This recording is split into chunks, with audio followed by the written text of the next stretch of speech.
I welcome everyone to this meeting of Dumfries and Galloway Council. The principal purpose of this meeting is the budget for the next financial year. Now, before we start, can I remind everybody that this meeting will be recorded and that the recordings will be available to members of the public. Can I also ask that people's mobile phones are switched to airplane mode so they don't interfere with the sound system. I'm also going to propose, with members' agreement, that we have a change in the order of the agenda. We have a number of people here who are interested in the notice of motion, which currently I think is due at item 10. However, as we can see, on early learning and childcare, the weather isn't great today, and I'm sure people would like to get home, so I would suggest that this item is taken after item 4. It's brought up the agenda to item 4 to enable the audience to leave. Is that agreeable to members? Yes, excellent. Okay.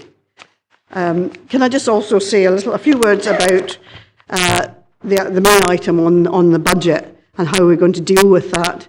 There are two budgets proposed today, one from the administration and one from the Conservative and Unionist Party.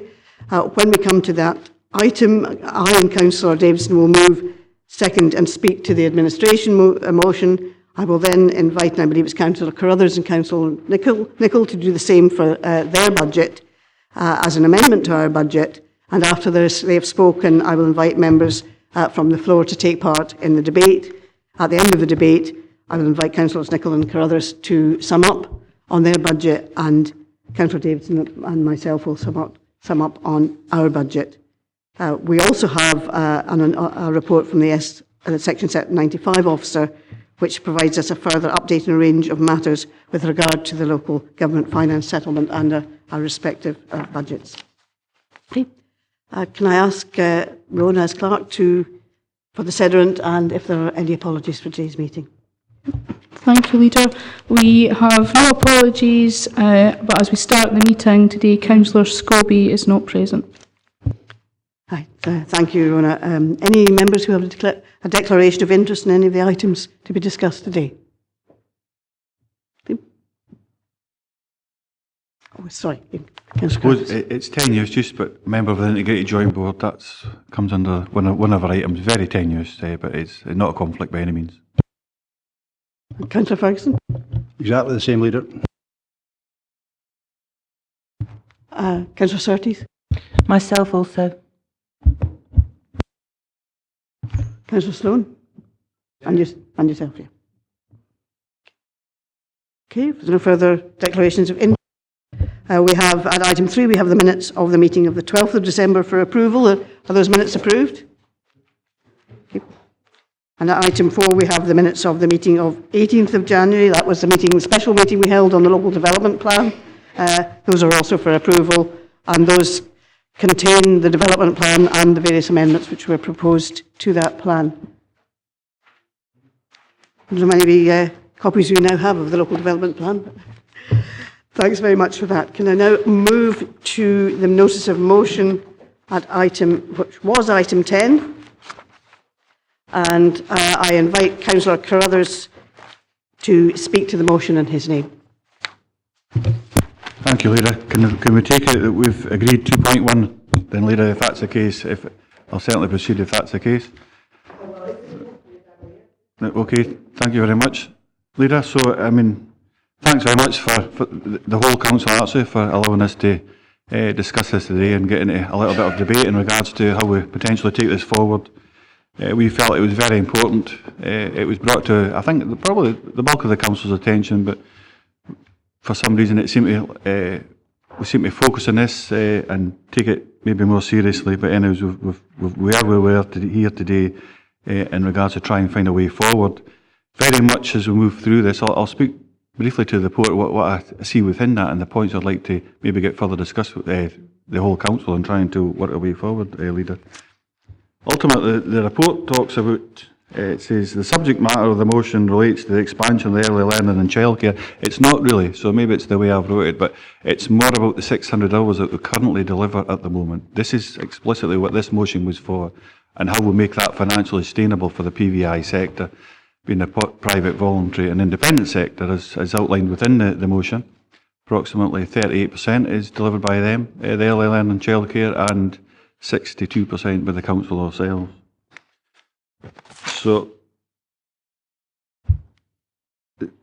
we've had a lot of information brought to us, whether it's through the SIPL committee, whether it's through discussions with the PVI sector coming addresses at group meetings, individually, so on and so forth. And I think it's recognised through Scottish Government that they want to see, that they see a role for the private, voluntary, independent sector as we progress forward, where with 1140 rollout, again, this is predominantly about the 600, the delivery of the 600 hours as it stands, and we feel very much that it's unsustainable and there's a potential of market failure. So what we want to get to the really keen to hear what the council's view is in regards to how do we take that forward, how do we actually expedite this, bring this to a point of conclusion where they make them financially sustainable. I suppose, I mean, Leader, I can leave it at that. We've got our own personal views that we've discussed as well, but I mean, it's very keen to hear what the administration are thinking in regards to how do we take this forward, whether it's doing it. I mean, certainly our motion is there, but an independent review, I think, is certainly important. We need to look at the facts, the 600 hours. What is the council paying for that compared to what what it costs for us to actually deliver that ourselves? Are we underfunding this sector when it comes to that 600 hours, Leader? And again, how do we actually expedite that process? How do we bring that? How do we make that decision, knowing that we've got the facts in front of us? So, Leader, certainly happy to move the motion as it stands presented, but certainly open for flexibility in regards to moving this whole process forward when it comes to for the rest of the council, Leader. Councillor Nicholl. Thank you, Chair. Yeah, we've obviously got a potential problem here, and it's going to get worse as time progresses. And Ian's put the case for the motion, and I have great pleasure in seconding that motion. Thank you, Councillor Nicholl. Can I ask, before we go on to the debate, whether members are content to note 2.3 to 2.8? There's a number of things in the recommendations for noting, which refer to the background to Councillor Carruthers and Councillor Nicholl's motion. Are you happy to note those? Okay, I shall open this up to debate, and I think Councillor Lever wants to speak. Thank you, Leader. Yeah, I mean, this has been a standing item at the SIPL committee for the last year or so, I think, in terms of the rollout, etc. And as it says in 3.4 in the report, the SIPL committee requested in September 2017 Office conduct an open book review with the PVI sector, and we have done that. The council's been very open in terms of what it costs us to provide the childcare. We can get the figures from the independent sector from Oscar, so we know those figures. One of the problems is that the private sector has been very reluctant to do the same open book approach. And I was disappointed to see an email suggesting that what the council intended on the basis of this paper was not to involve the private and voluntary sector in delivering childcare. This isn't the intention. We greatly value the assistance we are given by the PVI sector in delivering this. And you know, I think this is setting hares running which aren't actually there, this situation. Now, in terms of the motion, I'm quite happy with the first two paragraphs of the motion, which actually states the situation as it is. What I would suggest is, in order to progress this, what we need to do is to have an independent assessment of the finances behind this. And what I would propose is an amendment to the motion whereby we actually set that up. We appoint an independent financial assessor to look at the figures right across the sector, including the council's figures, to report back as quickly as possible to the SIPL committee in May, and thereafter the SIPL committee makes recommendations, and they are then put into place as quickly as possible in terms of any changes in the hourly rate. We accept that the rate will have to go up as the 1140 hours rolls out because of the loss of the wraparound childcare hours in the PVI sector. We're totally in acceptance of that. So we do need to look at not only the 600 hours, but also the increase to 1140 hours. So that would be my proposal. And I've drafted a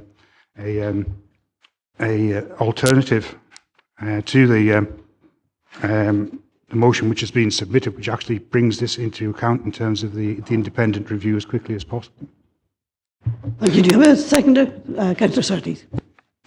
I'm very happy to second that, and I think an independent inquiry would be very useful for everyone, and I look forward to working with everybody to take this forward. Thanks very much. Can I, Councillor Maitland? Thank you, Leader. May we see the wording that has been proposed before we actually agree to go to any sort of... I believe Councillor Wilson has copies. Can you circulate those?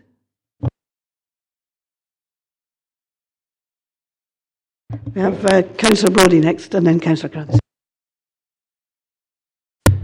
Thanks, Leader. I think that it's good that this motion's come before the Council, because it's important that we have a viable and thriving private and voluntary sector in this area. And I think I agree with what's been said so far. When we noted 2.3 there, it says, note that the evidence gathered suggests that the vast majority of the voluntary sector could be considered financially sustainable. Well, I think it could be considered financially sustainable, but I think quite a lot of even the voluntary sector is quite precarious, and we should be cautious in that. And 2.4, we've noted that the Council has been able to obtain sufficient information via open book to assess the sustainability of private sector providers, as indicated in para 3.42. And I think that Councillor Lever has got to the hub of the problem there, that we actually don't know exactly how precarious the private sector is, and that this independent look at the books would actually inform us properly to see where things stand. But it would be a financial disaster if the private sector isn't sustainable and couldn't continue, because that would cost the Council a great deal of funds in the future. So I'm quite happy to support that. When we met with the group of private providers, in our report to the SIPL, it said that the amount we were given to the private sector was at least average or better than average compared with the rest of Scotland. But the point made was that the other councils support the private sector and voluntary sector in other ways, which help them with their finances. Is there any way we could look at what's happened across other parts of Scotland to support the private and the voluntary sector to see what additional help is given to them across Scotland? I mean, I think that could come into the general sort of review that, we have a higher rate than many other similar authorities, a higher rate than our neighbouring authorities, but it may be that there are other ways in which they are also offering support which are not direct financially to do with the payments per child. Councillor Carruthers, then Councillor Driver. Thank you, Leader. I think just in regards to, we haven't got any great difficulty, I don't think, actually supporting what Jeff's put forward as an amendment. And if that's the case, probably come to agreement, just remove our motion. But I think we have to be clear in regards to the point we're trying to make is that we're absolutely clear the extra 540 hours that are coming in. But the problem right at this moment in time is around about the 600 hours that the council pay for and what the service that they get delivered back. My understanding, it's been at least since 2014 since there's been any kind of increase in our charging, in our procurement process. So this sector has been sitting at a wage freeze, so to speak, for the last 4+ years. Materials go up, cost of living goes up, so on and so forth. So there's a whole raft of things, I think, it quite easily justifies a rise when it comes to this. And we are Dumfries and Galloway. It might look in the face of it that we actually, across Scotland, we're paying a bit more, but I don't think for a minute we are. A rural location, we talk about this as members of the council all the time, the difficulties we have and the extra expense that it actually adds to it. So, the only point I would ask Jeff to look at, is it possible to bring that forward to March? And the reason I ask that rather than May is because we do have one at the end of March, if that was possible, because the contract runs out at the end of the academic year. If we get the reassurances that's still within time, it's still. I think that is my biggest query and my issue at this moment in time is the sustainability and viability of the PVI sector. And if we don't see it until May rather than March, has that got a financial impact in regards to these companies remaining viable? I suppose if I can get that question answered, Leader, I'd be content to support me, but if not, can Jeff consider March? I've got Archie and then Councillor Maitland, and then Councillor Lever wants back in. Thanks very much, Chair. I mean, I do fully support an independent financial evaluation of the sector for early learning and childcare.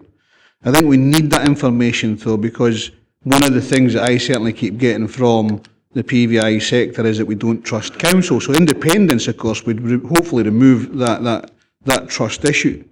We need the information back, of course, to justify our eyes, but we need the information to make an informed decision. I don't know if there would be potential for an interim report in March. I mean, I'll leave Jeff to deal with that. I don't think it would be that, you know, it's quite a big thing to look at a small period of time. I don't think personally myself that March would be a good idea, because that information, the meetings have to happen, the gathering of information has to happen so that we can make an informed decision. But, you know, I'm quite happy to support the independent financial evaluation with the report coming back to May's SIPL. Councillor Maitland. Thank you, Leader. Could I be absolutely sure that this independent review will take into account the particular pressures on very small providers in extremely rural settings? Because there is an issue with that possibility of that being squeezed out. Everybody realises that a healthy mixed economy of this particular provision is exactly what we do need. And I actually thank my colleagues for bringing this forward so that we could debate it at this point. I will say, however, that when we are being challenged, how do we know that it is actually unsustainable when providers will not open their books? We have a model for this in the past, which is to do with the care sector, who did provide clearly what they actually really needed, and we had that openly and on the table. This is public money, so I'm afraid they've got to open their books in order for me to be willing to add to the rate. On that basis, if I could have that assurance, please, Leader, with respect to the very small providers in rural settings, that will be taken into account, I'm absolutely happy with the proposal that you have put on the table. Thank you, Councillor Maitland. Councillor Lever, could you answer some of those points, please? Yeah, and Ros and I did speak to the director about the possibility of coming to the March, but we still have to appoint the independent reviewer. We want a proper review being done, a detailed review. We don't want a rushed review, so I don't think it is possible to come to the March meeting. So I would go and stay with the May meeting, but I'll let the director speak for himself. Thanks, Leader. I would concur with that. The papers for the March committee are actually due to be ready by a week and a half's time from now. So it seems unlikely that we'll be able to make an appointment. And if we want to take, I mean, we welcome this, if we want to take a full account of all the different factors, very complex, I would find it really difficult to imagine that could be done properly in that short period of time. But we would certainly try to make sure we brought that to the May committee. Could somebody address the point raised by Councillor Maitland in regard of small rural providers? Yeah, absolutely. And again, that's why I think we need time to do that. Can't be done quickly. It's in everyone's interest, everybody in the sector, providers, ourselves, that everyone feels this is done fairly and is confident moving forward. I mean, it's much better to take a little bit of time, get the right answer, than try to rush to do it too early. So we want to take account of every factor and bring it back to the May committee. Councillor Hislop. Thank you, Leader. It's just with regard to the independent financial evaluation, which I think we do need to see, and the point Councillor Maitland brought up about open book. Now, I realise that there is two sort of sections to the private sector whereby they have their own business and they have what they deliver for the council. Have we got assurances from the private sector they are willing to open their books up to actually get an accurate reflection in the financial evaluation, and we won't be back here in May with the statement that we had at 2-3 to say the evidence gathered doesn't give us an idea? I think the point about appointing an independent evaluator might address some of that, because I think there was some suspicion with the PVI sector in terms of opening their books completely to the council, because council also issues the contracts, but maybe the director could give some assurance on that as well. I'm not able to answer that for the private sector.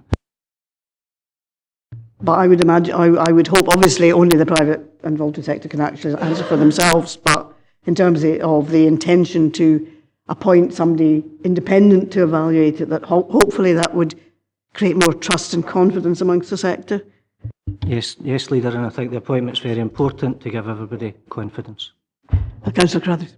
No, I suppose come back to the point that both Jane and I think Ivor's touched on there, but I think it's important that we look at the information that we pay for. That's what we're paying for. That's the information we need to see. The services that we are procuring to be delivered on behalf of the council, that's the information that we need. We have to be absolutely clear about that.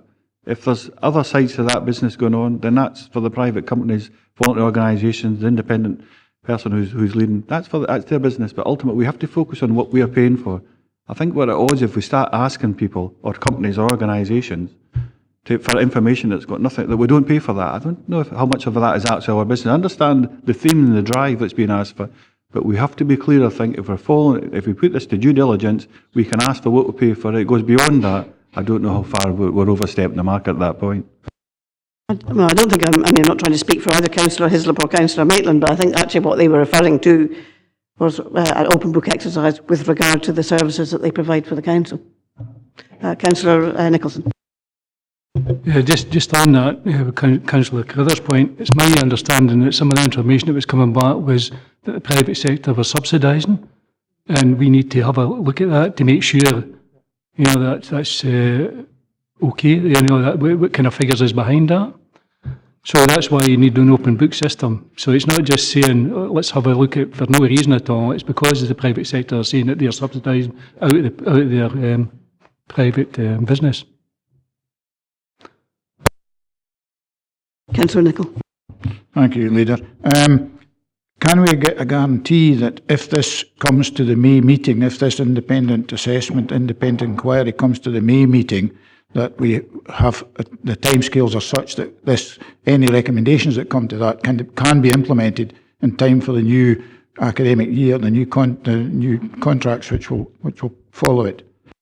Yes, I'll ask the Director to give us an assurance on that. I can certainly give that guarantee. It would normally be the 1st of August when there would be any change to the rate, so I don't see any difficulty with that at all.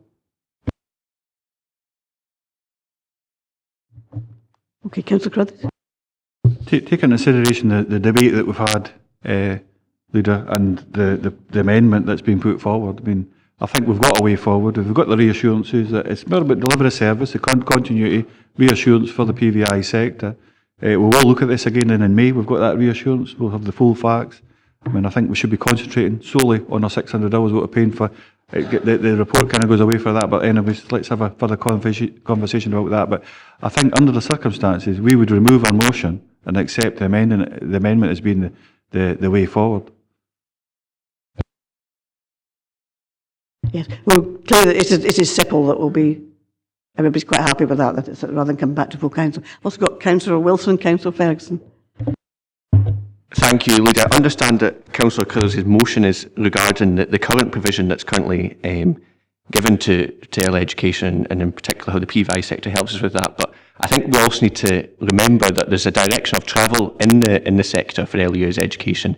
That direction of travel that's been set by the government is to increase the provision quite significantly.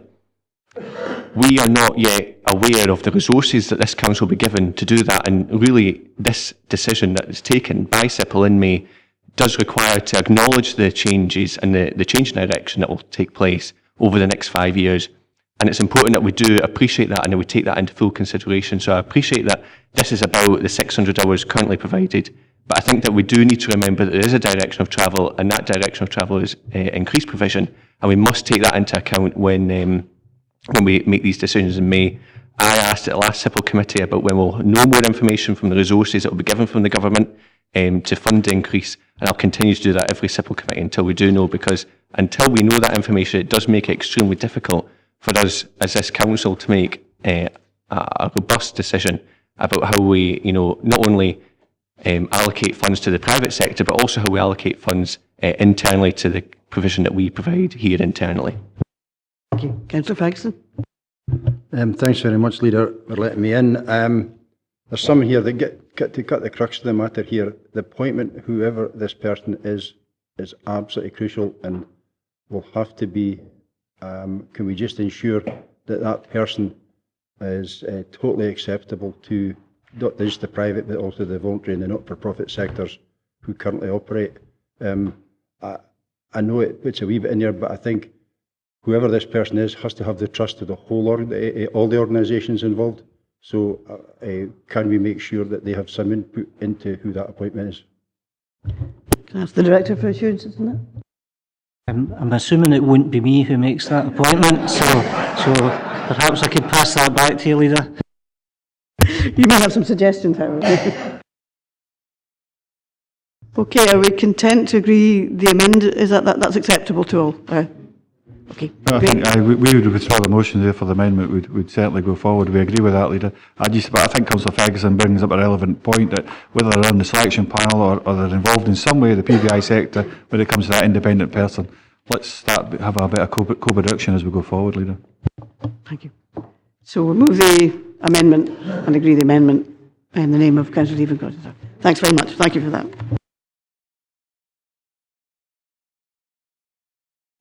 Take a couple of minutes to allow people to leave.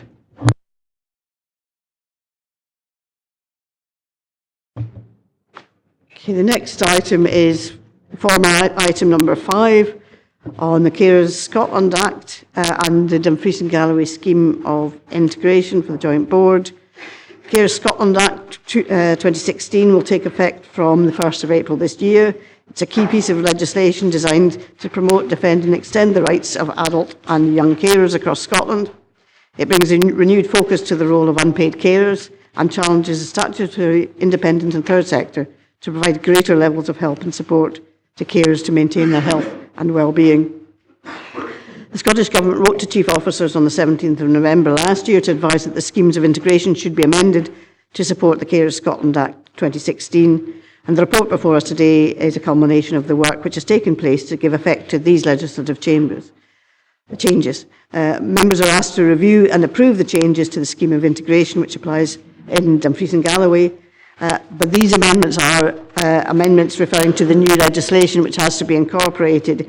This is not an opportunity to revisit the entire scheme of integration. We have Graham Abreen's here to respond to any questions that members may have on the report, and I open up the meeting to member debate. Any questions, members? Councillor Drybling. Thanks very much, Chair, and I'm pleased with this report coming at this time, obviously in time for the April deadline. It covers most of the aspects in regard to the scheme of integration, and at the end of the day, I think if I can ask maybe Graham, is there anything in here that's going to cause us any problem with resources or out like that? And you know, if there isn't a way, then we should go to the recommendation. There is nothing in here that's going to cause us any great difficulty. I think there is a question about resources. We simply don't know what the demand is actually going to be. But in terms of the paper and the technical changes to the scheme that are required, there isn't any issue with that. The implementation of it will be discussed with the Integrated Joint Board throughout the next year. Councillor Driver? In which case, I'm happy to move the recommendations, Chair. Ready to add a seconder? Yep, thank you. So are members happy to review and agree the scheme of integration in Appendix 1? All content? Great. Item 6 is electoral reform in Scotland and the public consultation being held by the Scottish Government. The report is concerned with the consultation exercise on electoral reform in Scotland. The response of the Council needs to be submitted by the 12th of March, and the Democratic Services Manager has spoken with groups about their views in order to compile a response. The views of groups and individuals are reflected in the appendix of the report. There has not been consensus on every issue, and not even a consensus within every group on every issue, I don't think. But where no consensus was evident, a summary of the differing views expressed has been included. Any individual, whether councillor or not, or political group, remains able to respond to the consultation before the closing date on the 12th of March. Nick Evans is here to ask any questions members may have on the report, and I open up the meeting to member debate. Okay. Nobody's offering to ask any questions of Nick Evans. I commend him on his report and summarising a whole plethora of different views on this issue.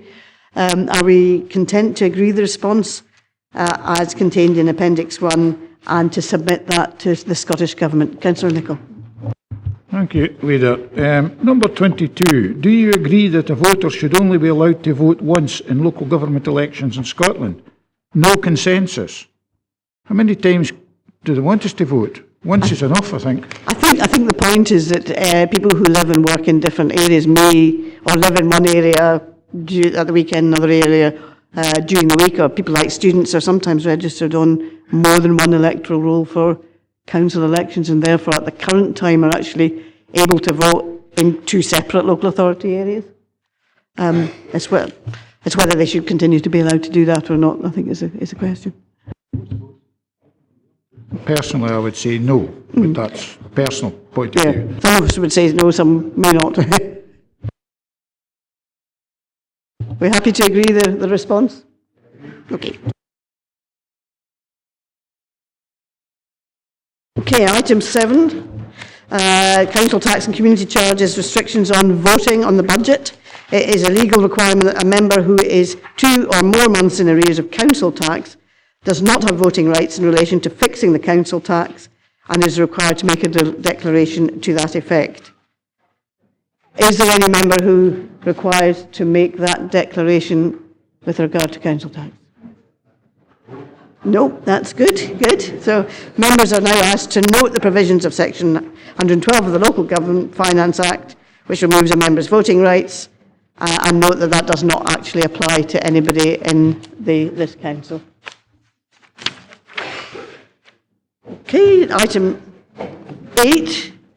And then moving on to the budget and council tax 2018-19 and the report by the Head of Finance and Procurement. This report updates information for members in determining the council's budget and council tax level for the upcoming financial year 2018-19 to 2020-21, and also asks members to consider the information when updating the capital investment strategy for the three years up to 2020-21 with an indicative 10-year strategy.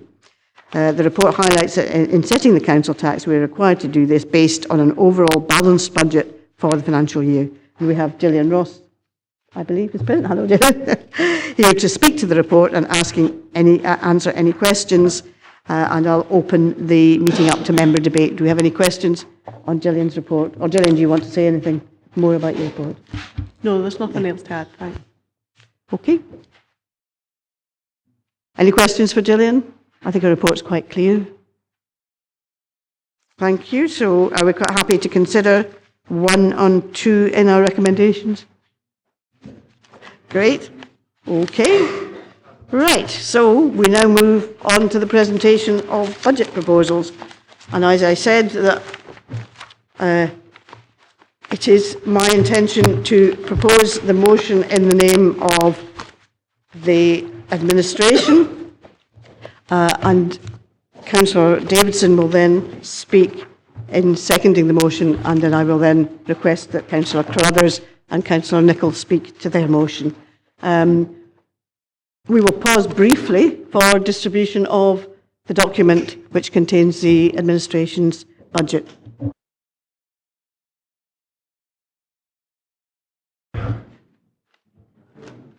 Okay. Okay, that being distributed, we can continue with the debate. Much of what we will say today will not command the agreement of the entire chamber. Okay. Are we ready to continue, please? Okay.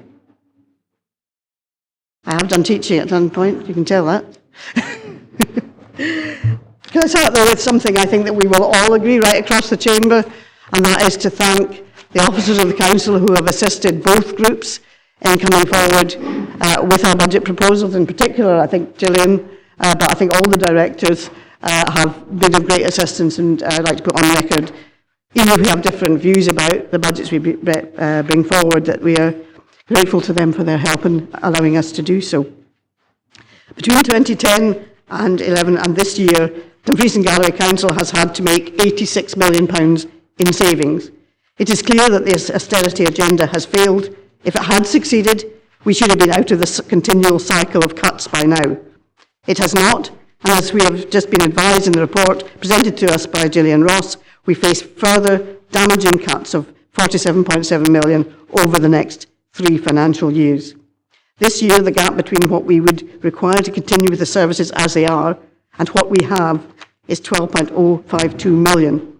The additional funding for this financial year of £1.031 million announced by the Finance Secretary at the end of January reduces what we have had to find to £11.021. Savings agreed in last year's budget and operational savings reduced that by a further £1.297 million, taking the gap down to £9.274.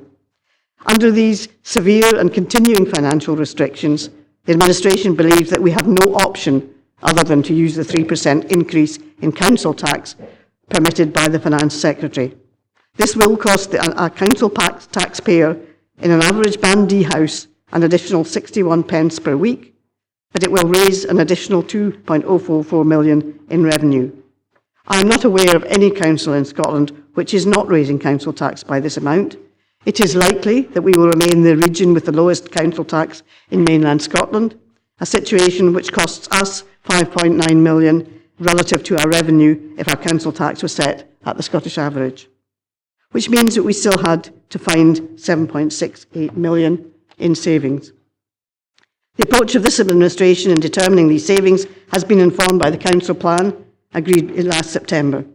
Instead of seeking directorate-specific savings, we have asked for savings which help us achieve our aims, which reflect the challenges we face and the new ways of working we have to adopt.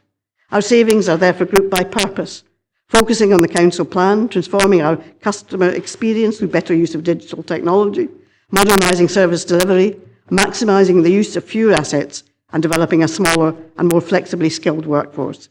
Summaries of these aims, of these purposes, are contained at the back of our budget document. Many of our savings proposals focus on doing things differently. Nearly £2 million will be generated through increased efficiencies, automation, increasing the use of digital and mobile technologies, and reducing spend on management by collaborative working across departments and directorates. We are committed to our policy of no compulsory redundancies. However, we will seek to enable those members of our staff who wish to leave the council's employment through early retirement and voluntary severance to be able to do so. We cannot expect the remaining staff to do more with less. We recognise that as services change, and as we are forced to retreat from providing some services, that there will be staff in roles which no longer exist, and there will be vacancies in other areas where staff have left, and we are committed to providing opportunities for retraining and redeployment. We also know that, as a council, we will not be able to continue to sustain all the physical assets we currently possess, and we will not be able to provide all the range of services in the traditional way. In the coming financial year, we are proposing transfer or change in provision for only a small number of facilities. We know, however, that we will have to consider further asset transfer and reshaping of services in future years. These substantial changes should not be introduced through the lines of a budget. They should be subject to consultation with service users, staff, trade unions and communities. It is our intention that reviews of how assets are managed and how services are delivered begin as soon as possible in the new financial year. We must also make the best use of our assets which remain in the council's ownership, and this will feature in some reviews. We consider local schools to be the focus of their communities, and that better community use should be made of school buildings. For the avoidance of doubt, we do not propose any school closures.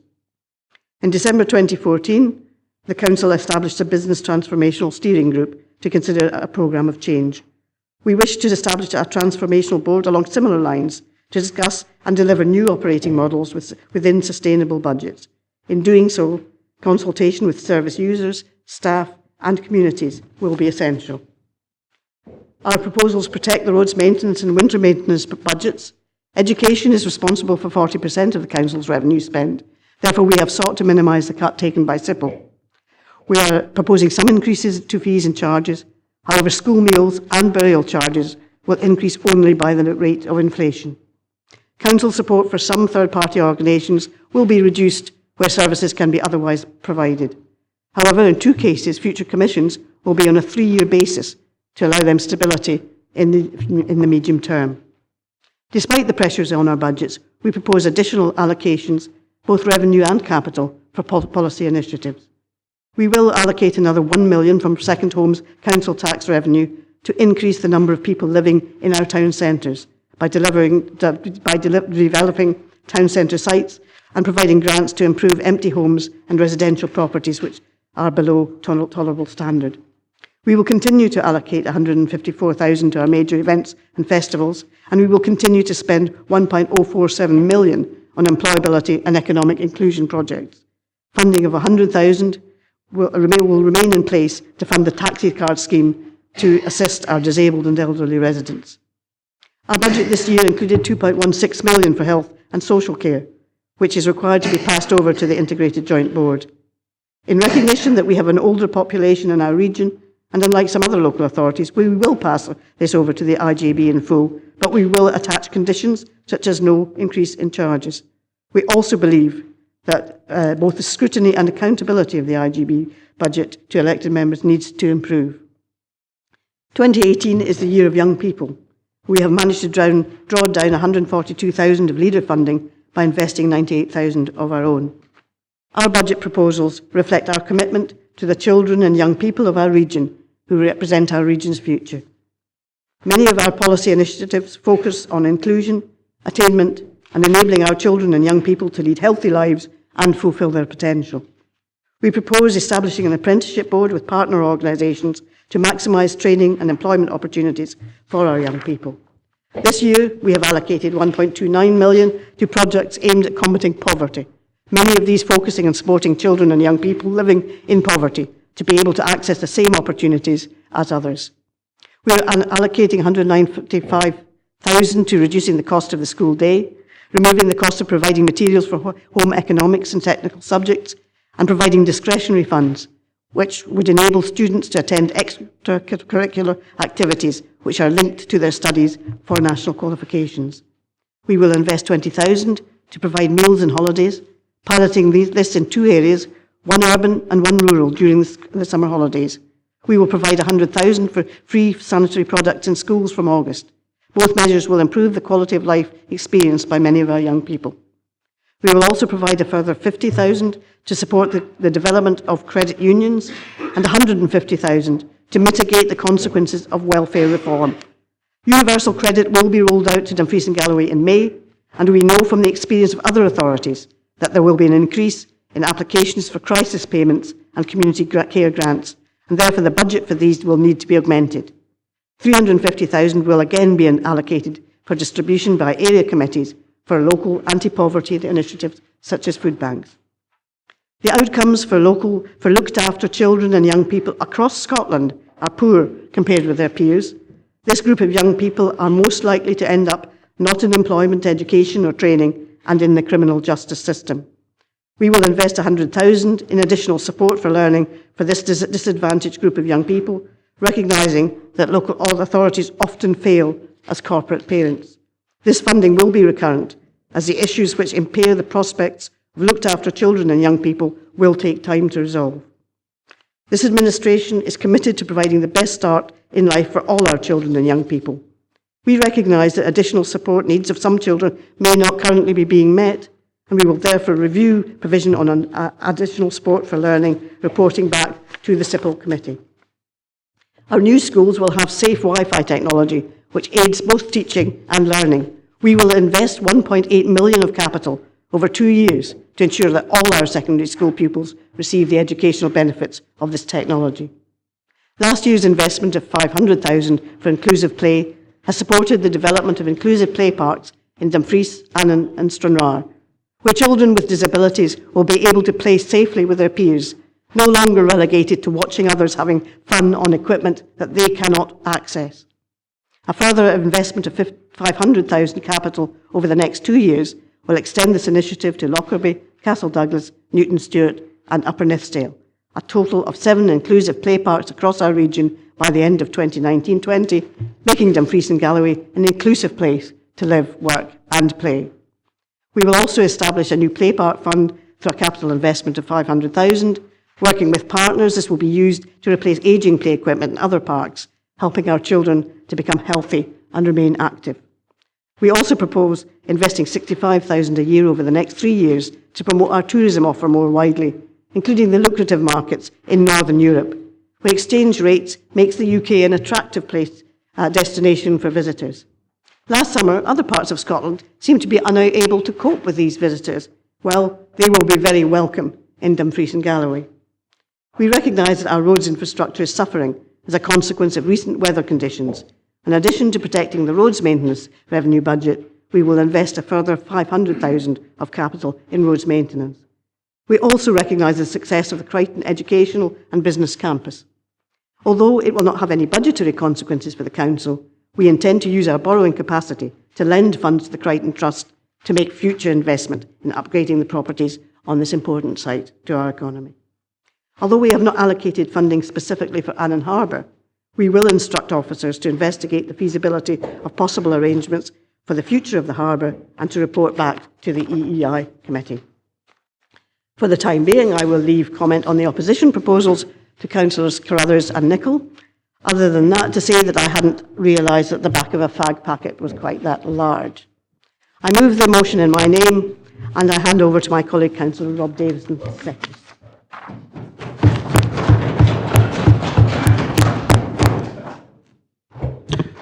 Thank you, Leader. I have pleasure in seconding the Partnership Administration's first budget, and in doing so, I wish to join you in thanking directors and staff for their support in developing our proposal, and particularly Gillian for her patient help and sound financial advice. She's fulfilled the obligations of the role admirably, and I am very grateful to her for her assistance. As you have said, our proposals reflect our priorities as we set them out in the Council plan last year. The local government settlement has not been as difficult as we initially anticipated, and here I wish to pay tribute to Councillor McGregor and the role she has played in leading what I am certain will have been testing negotiations with the Scottish Government on behalf of Scotland's local authorities. That notwithstanding, this Council will have fewer resources at its disposal in this next financial year than we did in the past year, and this has required us to make difficult decisions in order to deliver a balanced budget and provide investment into the areas of activity we wish to develop. We have worked hard to balance our policy priorities with the need to deliver savings. I believe that our proposal demonstrates this, and for example, we have protected funding for public transport, which is in stark contrast to the alternative proposal which officers themselves assess would be likely to lead to the collapse of public bus transport in this region. We have also protected the roads maintenance budget, though we intend to save money by not pursuing outside contracts in future, recognising that the winter weather has, and I think is likely to continue to take a heavy toll on the region's roads. And we propose additional capital investment in works to extend the life of the roads network. We propose, as Leader has said, to passport across the full amount of adult health and social care funding from the Scottish Government to the IJB, with the important conditions the Leader has outlined, in recognition of the significant and growing demands on those services. We are continuing and expanding our provision of anti-poverty funding, with new initiatives to pilot provision of school meals in the holidays during study leave, as well as to provide free sanitary products in all of our schools, so that no one need ever feel that they have to miss school because their family cannot afford basic essentials. We continue existing initiatives to reduce the cost of the school day, all of which the alternative proposal removes, and we set aside extra money to mitigate the anticipated consequences of the introduction of full-service universal credit at some point to be determined this year. Our region is the most beautiful in Scotland and has so much to offer the visitor, but we are not full up by any means. Our tourism and food and drink industries are important to the local economy, so we propose to invest $195,000 over 3 years in new marketing of our region, which will promote what we have to offer our European neighbours, with a focus on food and drink tourism as well as on driving routes. Turning to our proposals for capital, even with the expense of putting right DG1, which I am confident will in time be proven to have been the right decision, we have still been able to allocate additional capital to roads, as I have said, as well as to providing new wireless technology in our secondary schools. The benefit of a 10-year capital plan is that it allows investment proposals to be developed with confidence. Over the life of the plan, £76.75 million is available to support further priority projects, and we are confirming in our budget proposal that these will include Stranraer Waterfront, Dumfries Learning Town Phase 2, and a contribution to the investment we anticipate will arise from the Borderlands Inclusive Growth Deal. The detail, scope and costings of these projects will be worked up for member scrutiny and decision, and in all cases support for external funders, including, but I trust not limited to, the Scottish Government, will be critical to their affordability. But when we say something is a priority, we mean it, and we will resource it. While much work is still to be done on all of these projects, they are priorities for this administration, and we will work hard to deliver them. We made a commitment to participatory budgeting in the Council plan, a commitment to 1% of the Council's revenue budget, around £3 million being spent as our communities think best by the end of this Council. In addition to the £250,000 anti-poverty budget, which we are continuing into this next financial year, we are rolling out this approach to the resources that are spent on parks, grass cutting and the maintenance of public spaces. The value of that budget, I am advised, is around £5 million a year. Therefore, even a proportion of that being allocated and determined by participatory budgeting will set us on track to meet and possibly exceed our target. We are serious about empowering communities, and in our view that means giving people a say over how their money is spent. We outline our intentions to continue the Town Centre Living Fund and establish an apprenticeship board to develop our next modern apprenticeship scheme. And as the leader has said, where we have not allocated resources in this year to Annan Harbour, we consider officers should examine the feasibility of options for a Harbour Authority arrangement and present these to EEI committee later this year. We look to maximise the benefit which council investment can have, so we propose to provide loan finance to the Crichton Trust to create further business letting opportunities, in which the Trust will meet the costs of the borrowing. Members will wish to see the detail of the scheme, and that will be presented to Policy and Resources Committee for decision, but it presents us with an opportunity to facilitate investment in economic development at no cost to the taxpayer. However careful we are with our resources, and however resourceful in our efforts to stretch them further, our partnership administration knows that austerity has failed, and we also know that if it continues, our council will need to save another £48 million in the next 3 years. We are clear that if we have to face this challenge, new ways of working will be essential. So we will review how we deliver the second and third years of our budget in recognition of the scale of the challenges facing us and the need to reshape what we do and how we do it. In 4 years' time, this council will be very different to the way that it is today. Some things we will be doing less of or will have stopped doing at all. Others we will provide differently. In light of that challenge, we consider there's a need for a different and more focused method of consultation to inform our decision-making, listening to the people who use our services and empowering frontline staff and supervisors to tell us what works well and what could be changed to enable us to make the right decisions. Consultation will become an ongoing process, but one which is concentrated on how we spend the resources we have to achieve the best outcomes we can. As the leader has outlined, that report will start with reviews of council assets, including leisure assets, as set out in our partnership agreement, and their future management arrangements, which we expect to commence early in the new financial year. And we will maintain our policy of no compulsory redundancies. Our staff are vital. They provide high-quality public services, and it is their commitment which has allowed our council to make the very substantial savings it has achieved in previous years. The delivery of our council's priorities relies on them, and so we hope they feel they can rely on us in turn. There will be no compulsory redundancies on our watch. To conclude, Leader, our partnership administration's budget proposal is a balanced one, which protects important areas of spending and sets out short and medium-term priorities for investment, even in challenging times. As you have said, it allocates significant resources in this Year of Scotland's Young People to support our region's young people, and it follows the priorities we set out in our council plan. All budgets involve difficult decisions. I am sure our Conservative colleagues will wish to justify some of the decisions they have made, but I am confident the choices we have made in our proposals are the right ones for the region, and I second the Partnership Administration's budget proposal and the motion you have tabled. Thank you, Councillor Davis. I'll now pass over to Councillors Carruthers and Councillor Nicholl, and I would imagine there will be a short break while you distribute your budget documents and your notice of motion. Thank you, Leader. I'll wait and then be presented. Thank you. Have we got them, have they? Have you got them? Oh, ideal. No. The leader hasn't got one. Just say nobody distributed one to me. We have one on the top table.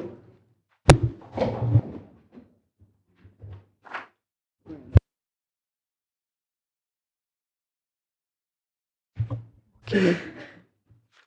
Do you have a notice of motion as well? We don't. We'll just move our budget as presented. Okay, you don't have any further words or whatever you want to pass over to you. Okay, thanks very much, Leader. We will focus on our budget, not the administration's, so we'll keep it to that.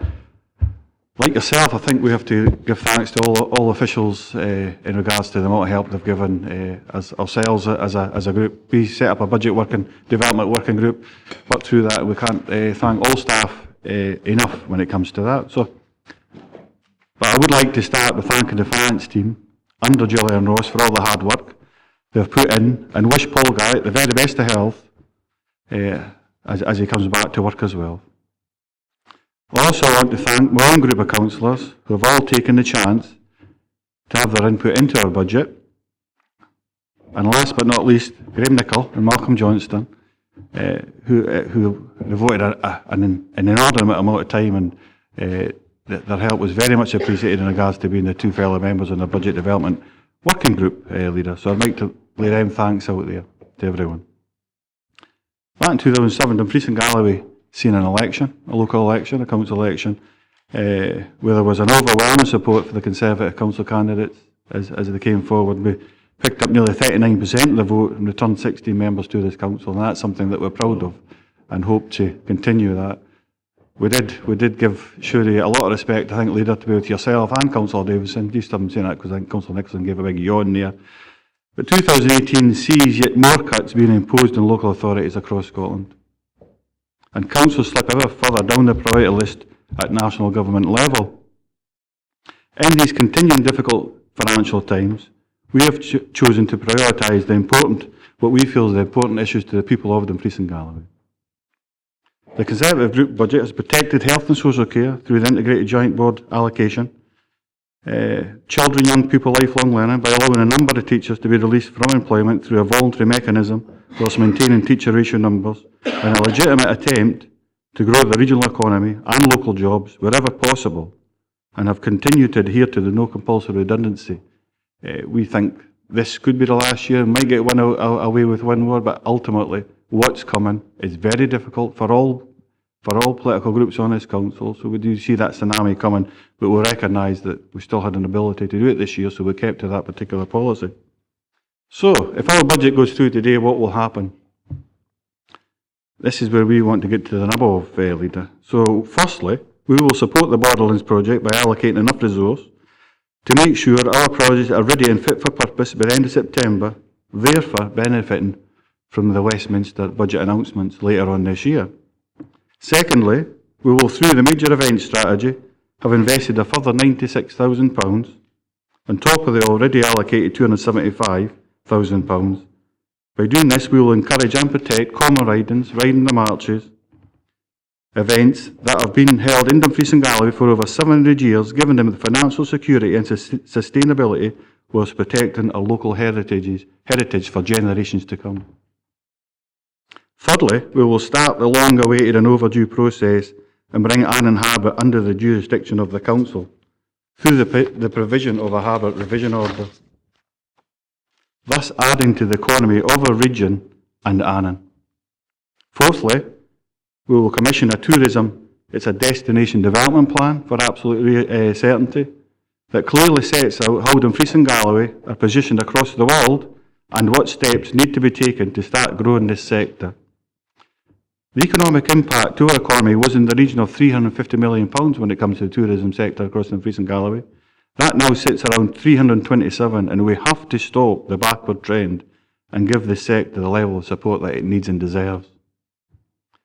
Fifthly, we will protect and enhance our area committees by allocating £2.862 million so they can distribute those funds, allowing important decisions like roads, repairs, and many others, poverty, so on and so forth, to be made as locally as we possibly can and as near to the local residents that actually receive those type of services.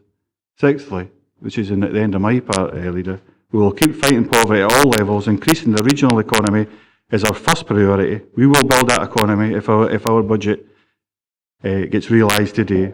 But we're allocating a further £250,000 directly to tackle fuel poverty in rural areas through the area committees, as already mentioned. Leader, that's my part. Thank you, Councillor Carruthers. I'll invite Councillor Nicholl. I should have said, and I move the budget as proposed. Thank you. Indeed. After Councillor Nicholl has spoken, if Councillor Maitland is amenable, I would invite Councillor Maitland to speak next as the leader of the independent group. Councillor Nicholl. Thank you, Leader. I would also like to add my thanks to all the senior officers and the long-suffering people who work below them, and also to Gillian Ross for her undying support and tolerance and patience over the past few weeks and months. I will touch on roads. As you will see from our headline figures, we propose to put a 967,000 policy development money into roads, and this is combined with an extra 445,000 which we would gain from stopping the White Sands project if we were in administration. This is in direct support from the people of the area who between 5,000 and 10,000 have voted a petition to stop the White Sands, or to certainly look at it again.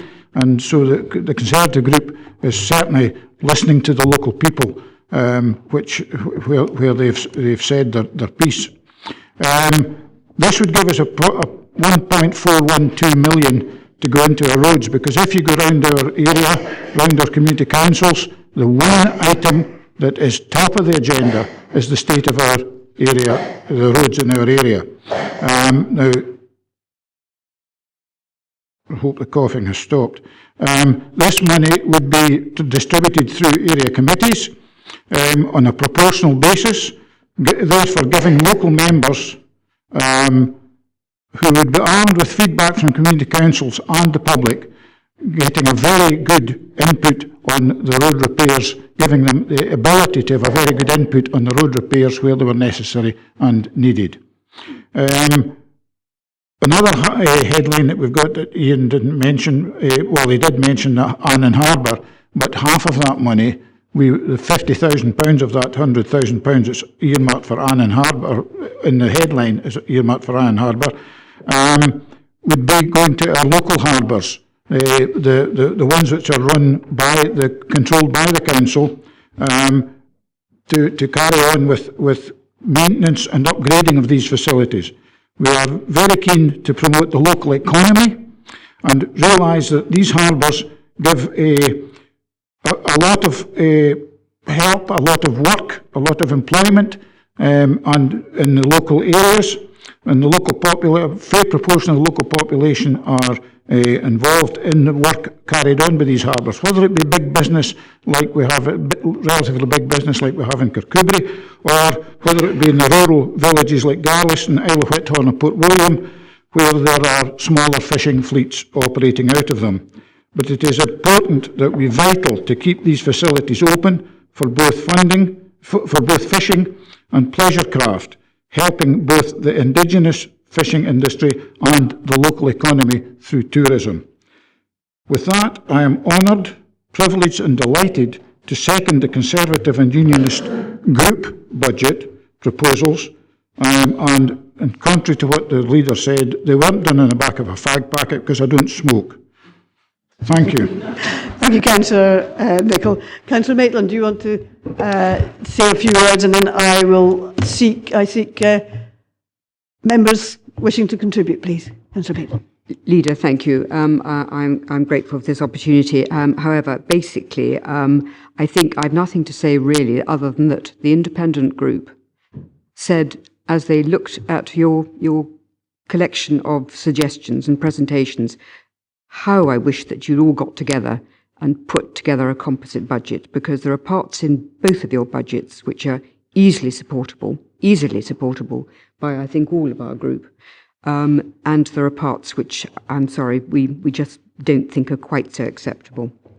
I will say that, in terms of affordable, sustainable and prudent, the requirements for borrowing, it does concern me a bit that in terms of, for example, the play parks issue, if I've read the budget correctly, This is, in essence, adding to revenue burdens. It's not arguably working within current resources. And I think, given what has been said about what is coming down the line at us, I think actually we should not be adding generally to these burdens. So I'm really, I think, probably putting down a line that we need to be cautious in the future. I do, however, very much welcome, because I see this as a strategic addition to what is being proposed, suggestions that will come forward on the Crichton. So I thank you very much for that. I think that's an extremely sensible move. I think I'll leave it there. Thank you. Thank you, Councillor Maitland. I'll throw the open for debate. Can I have Councillor Dryborough, Councillor Surtees, Councillor Dempster? Thanks very much, Chair. And you know, I'm very much looking forward to the administration's tourism. Having walked the area 4 years, 4 years ago, even though the blisters made it over 5 days rather than 4 days. And that was in aid of the 100 years commemoration events that we were having in Gretna at the time, which brings me to one particular area, which is the taxi card scheme. I fully supported this when it first came out a couple of years ago, and it was £150,000, but over the years we found that £100,000 is actually more than suffice to deal with that. I didn't realise how important that fund would actually be for ex-servicemen and those with mental and physical health disabilities within the region. I think that in the Tory budget has been withdrawn, and also the potential collapse of the bus services within Dumfries and Galloway would have a huge effect on those who are having physical and mental problems within the area. The collapse of the public service transport, because of the 600,000 removal of fund from the Tory party budget, would actually mean over a £2 million cut in funds, because in actual fact you need to make about 25% of that funding available for council. So I've got a huge problem with that particular area. In that case, you know, as Councillor Nicholl says, I hope I don't have to go to a doctor, says I hope your coughing stops. Because at the end of the day, this may actually put people in coffins, that Tory budget. Thank you. Councillor Surtees. Thank you very much for letting me in, Leader. I'm very interested to see in our administration budget that we are looking at putting capital into the Stranraer waterfront. This is an absolute crucial project for the future of Stranraer. It couldn't be more important. And I'm extremely disappointed to see that in the Tory budget, the Stranraer waterfront is not featured, not mentioned, and I'm particularly disappointed that Councillor Giusti has not stood up for the West. Thank you, Councillor Surtees. Councillor Dempster. Thanks, Leader. Maybe remiss of me, and I maybe apologise that I should have declared maybe at the outset that I'm a member of Swestrans, although we're not discussing anything financially. I think maybe it's important to record that I am a member of the Swestrans board. And that's the point I wanted to specifically talk about in terms of the Conservative Group budget and template 22. And if you look at it on page 58, the very bottom of the page it says details and staffing implications, and how it's been managed. The answer is none, because it's not an implication on our staff, but there's an absolute certainty there'll be job losses with bus drivers and indeed taxi drivers if this is implemented in conjunction with the taxi card scheme. We probably ought today arrive here in our cars. Some folk, unfortunately, don't have that luxury. And we're also supposed to be encouraging use of public transport. I don't see how that can possibly be achieved if you disseminate or destroy the public transport system. I spoke to an old man yesterday standing at the bus stop outside the Cairndale Hotel, and he was nursing his bus pass in his hand waiting for the bus. He'll have a long stand after today, I can guarantee you, for a bus coming if this is agreed today. In fact, the stagecoach service will finish up being a dodo service, so it'll be existent, non-existent, and completely vanish. The Scottish Government want to fund public transport. Apparently the Conservative Group want to destroy it and remove it. It's an attack, a £750,000 nearly attack on them, and their own paper even says it. It talks about vulnerable and socially disadvantaged groups in society are most reliant on bus networks.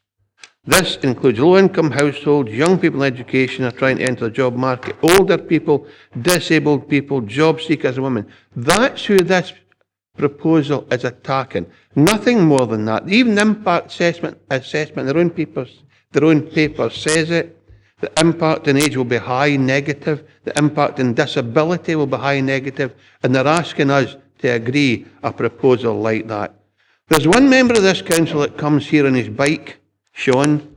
I would suggest that the Tories get on their bike, get rid of this paper, and we can sign it to the bin. Thank you, Chair. Thank you, Councillor Dempsey. I've now got Councillor Lever, Councillor Dougie Campbell, Councillor Stephen Thompson, Councillor John Charters, Councillor Katie Hagman and Councillor David James on the list. So and Councillor Carruthers after that. Councillor Lever. Thanks, Leader. I very much welcome the £1.8 million investment which the administration are proposing for the wireless technology in secondary school. We're already about or have opened new schools up at Dalbeattie Learning Campus. The refurbished St Joseph's College is about to come online. The North West Community Campus is due to open in August, and the bridge is due to open in October. And I think what this does is actually enables youngsters in our other secondary schools right across the region to have the same access to high performance new wireless technology as the youngsters who will be going to these schools. So in the interest of fairness, I think this is a very important move in which we're proposing. I'm very disappointed that the Conservative manifesto makes no reference whatsoever to this investment. Thank you. Can I have Councillor Dougie Campbell, then Councillor Stephen Thompson, then Councillor John Charters. Thank you, Leader. I noted the comments of Councillor Carruthers in relation to tourism, and I think we'd all agree that tourism is a very much untapped resource for our beautiful region of Dumfries and Galloway. However, the Conservatives' commitment is to a one-year project to come up with a tourism strategy, whereas our budget proposal is a 3-year strategy, investing £195,000 to develop a bespoke, a new approach to tourism promotion in Dumfries and Galloway. And I was also disappointed that the Conservatives' budget doesn't recognise the benefit and value of food and drink to our region and how that can be linked to tourism. And I note that they would want to remove funding for food and drink, whereas we would want to invest in that. And if you think about the potential of food and drink in Dumfries and Galloway, we're the largest producer of dairy products in Scotland. We had the really successful Stranraer Oyster Festival last year. The Kirkcudbright Farmers Market, the biggest in Scotland. Let's have more of them. Let's reinvigorate Castle Douglas's status as a food town. And I'll put this out here, and I hope the fellow councillors will support this. Let's have a scallop festival in Kirkcudbright. Wouldn't that be great? So just to commend our budget proposals for tourism. It's an untapped resource. Let's make this the destination choice for Scotland. Thank you, Leader. Thank you. Councillor Stephen Thompson, Councillor John Charters and Councillor Katie Hagman. Thank you, Leader. I think it's clear this year there's a few ideological differences between the two budgets that we've got in front of us, and there's lots of examples within the two, but I'll take this as a tale of two templates, if you like. We've spent significant time and effort in recent months considering how best to invest our council's budget in delivering our agreed council plan in line with our priorities. Template 5, that's page 31 in our budget proposal, characterises the type of decisions we have to take. We want to continue to support our creative and arts sector, but we also want to balance the books. We know that arts and art events across our region build community cohesion, enhance our tourism offering and help our small local arts-based businesses and supply chain. Even in finding a saving, and this is maybe the difference, we are making a firm commitment to a 3-year funding agreement so that Dumfries and Galloway Chamber of Arts has certainty and can plan ahead, something that a lot of community groups would envy, I'm sure, in this landscape of one-year settlements. Compare and contrast this approach to template 33, page 87 in the Conservative budget proposal for the arts, where the approach is bluntly to cut, remove all support, and instead offer nothing. Leader, I know which version of Dumfries and Galloway I'd like to live in, and I support the motion to support the administration budget. Thank you. Councillor Charters, followed by Councillor Hagman and Councillor David James. Yeah, what interests me in this budget proposal, and it caught my eye because it really is an example of geographical ineptitude, because the administration talk about promoting tourism, with which I agree, and focusing on untapped markets. They then list those markets as the United States of America and Australia, none of which are promotion of the region in Northern Europe, which is this policy development funding. So I'm not quite sure where the administration comes from, because the promotion of region in Northern Europe, of course, does not include the United States of America and Australia, which is the narrative description of policy development. So I suggest they have another look at their geography there. What is important is, of course, their statement. They go on to focus on untapped markets, with which I agree. And there is one failure on this untapped market, which we have ignored in Dumfries and Galloway, which could bring millions of pounds into our area. Now, most of the people here, I presume, are not involved in field sports. But field sports is a huge market in Great Britain. And it's a huge market in Germany, it's a huge market in France, it's a huge market in Russia, it's a huge market in the United States of America. And people come over to this part of the world and spend millions of pounds from the time they land their private aircraft in Edinburgh to where they refuel it and the taxis that bring them down to Dumfries and Galloway, and the people who are employed in this field sports market. And it is an untapped market which we could really make an enormous amount of money over. There's a lot of expertise here in shooting, fishing, and hunting. And all these sports are very popular. May not be with you, but they are with people who visit this area. And we ignore them at our peril, because we need this money to be brought in to the tourism sector. And it is the very high end of the tourism sector. 8 people shooting will bring more than 100 cyclists or 100 kayakers, just like that. And so it's not a huge increase, but it's a very valuable increase. And we should be looking at every untapped market to bring money in the area. And I commend field sports to us to increase our budget in tourism in Dumfries and Galloway. Thank you, Councillor Charters. I don't know that field sports actually focused were highlighted in the Conservative budget either, but I appreciate you have a particular view on that. Can I just make it absolutely clear that in terms of the narrative of our policy development in our template on promotion of the region Northern Europe, it says marketing and promotional activity to target specific international markets such as France, Germany and the Netherlands, where visitors tour the UK in motorhomes.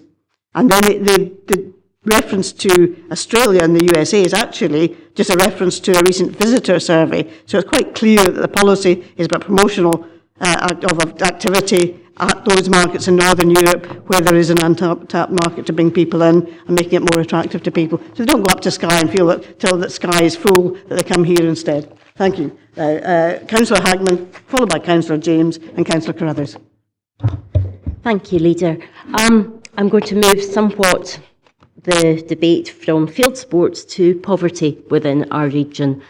And in the austerity-led environment we are living in currently, I see very, very little support for the most vulnerable in our society within the Conservatives' budget. I'm proud to be part of the administration that's brought forward various policy development ideas and taking this forward in regards to the extension of food in schools during school holidays and study leaves. This is in stark contrast to the damaging Conservative budget, which has no such provision and is looking to raise the cost of school meals by 10 pence, which is in fact double our proposal. This interestingly comes the day after the local food bank in Newton Stewart has actually put out an appeal for food because they have no food to hand out to those in desperate need. Taking this further in terms of period poverty, I'm delighted again that we've put resources towards that, and as reported on the 5th of February this year, 1 in 5 cannot afford sanitary products and are resorting to using rags and old clothes. In this year, that's an utter disgrace. Therefore, I'm absolutely delighted to be able to support this proposal. Finally, in regards to musical instrumental tuition, I'm again really happy that we're looking at redesigning this service. Music is an invaluable tool in educating our young people. The recognition that a grade 8 music certificate is actually added to your UCAS form when looking to go on to higher education compounds that. I've got a quick quote here from the Conservative MP, Nick Gibb, who was Minister for Education in 2016, who is quoted as saying, "Music and arts can transform lives and introduce young people to a huge range of opportunities. Therefore, it's baffling to see that the Conservative budget sees the removal of the entire strategic arts budget, as well as the removal of our instrumental music service." Thank you. Thank you. Can I now invite Councillor James, followed by Councillor Carruthers, followed by Councillor John Martin. Thank you, Chair. I'd like to congratulate the administration on holding together while their moral compasses were spinning, I'm sure, as they wielded the axe in a difficult time. But I don't think they really understand the situation we're in here.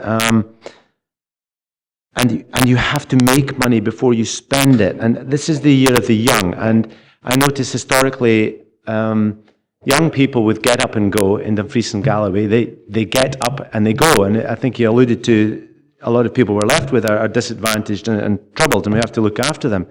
But we've always neglected the economy over decades here. But I think we're going to have an existential reason to want to build a strong economy going forward. And that is because our overlords in Edinburgh have an unquenchable thirst for money. More money gets poured in at the top by Westminster and less trickles down here all the time. It won't be long before they insist that we impose local taxes. And then at that point, we'll regret not having built a strong local economy here. And looking at the administration budget, I see one thing I welcome here is the promotion in the Northern Europe.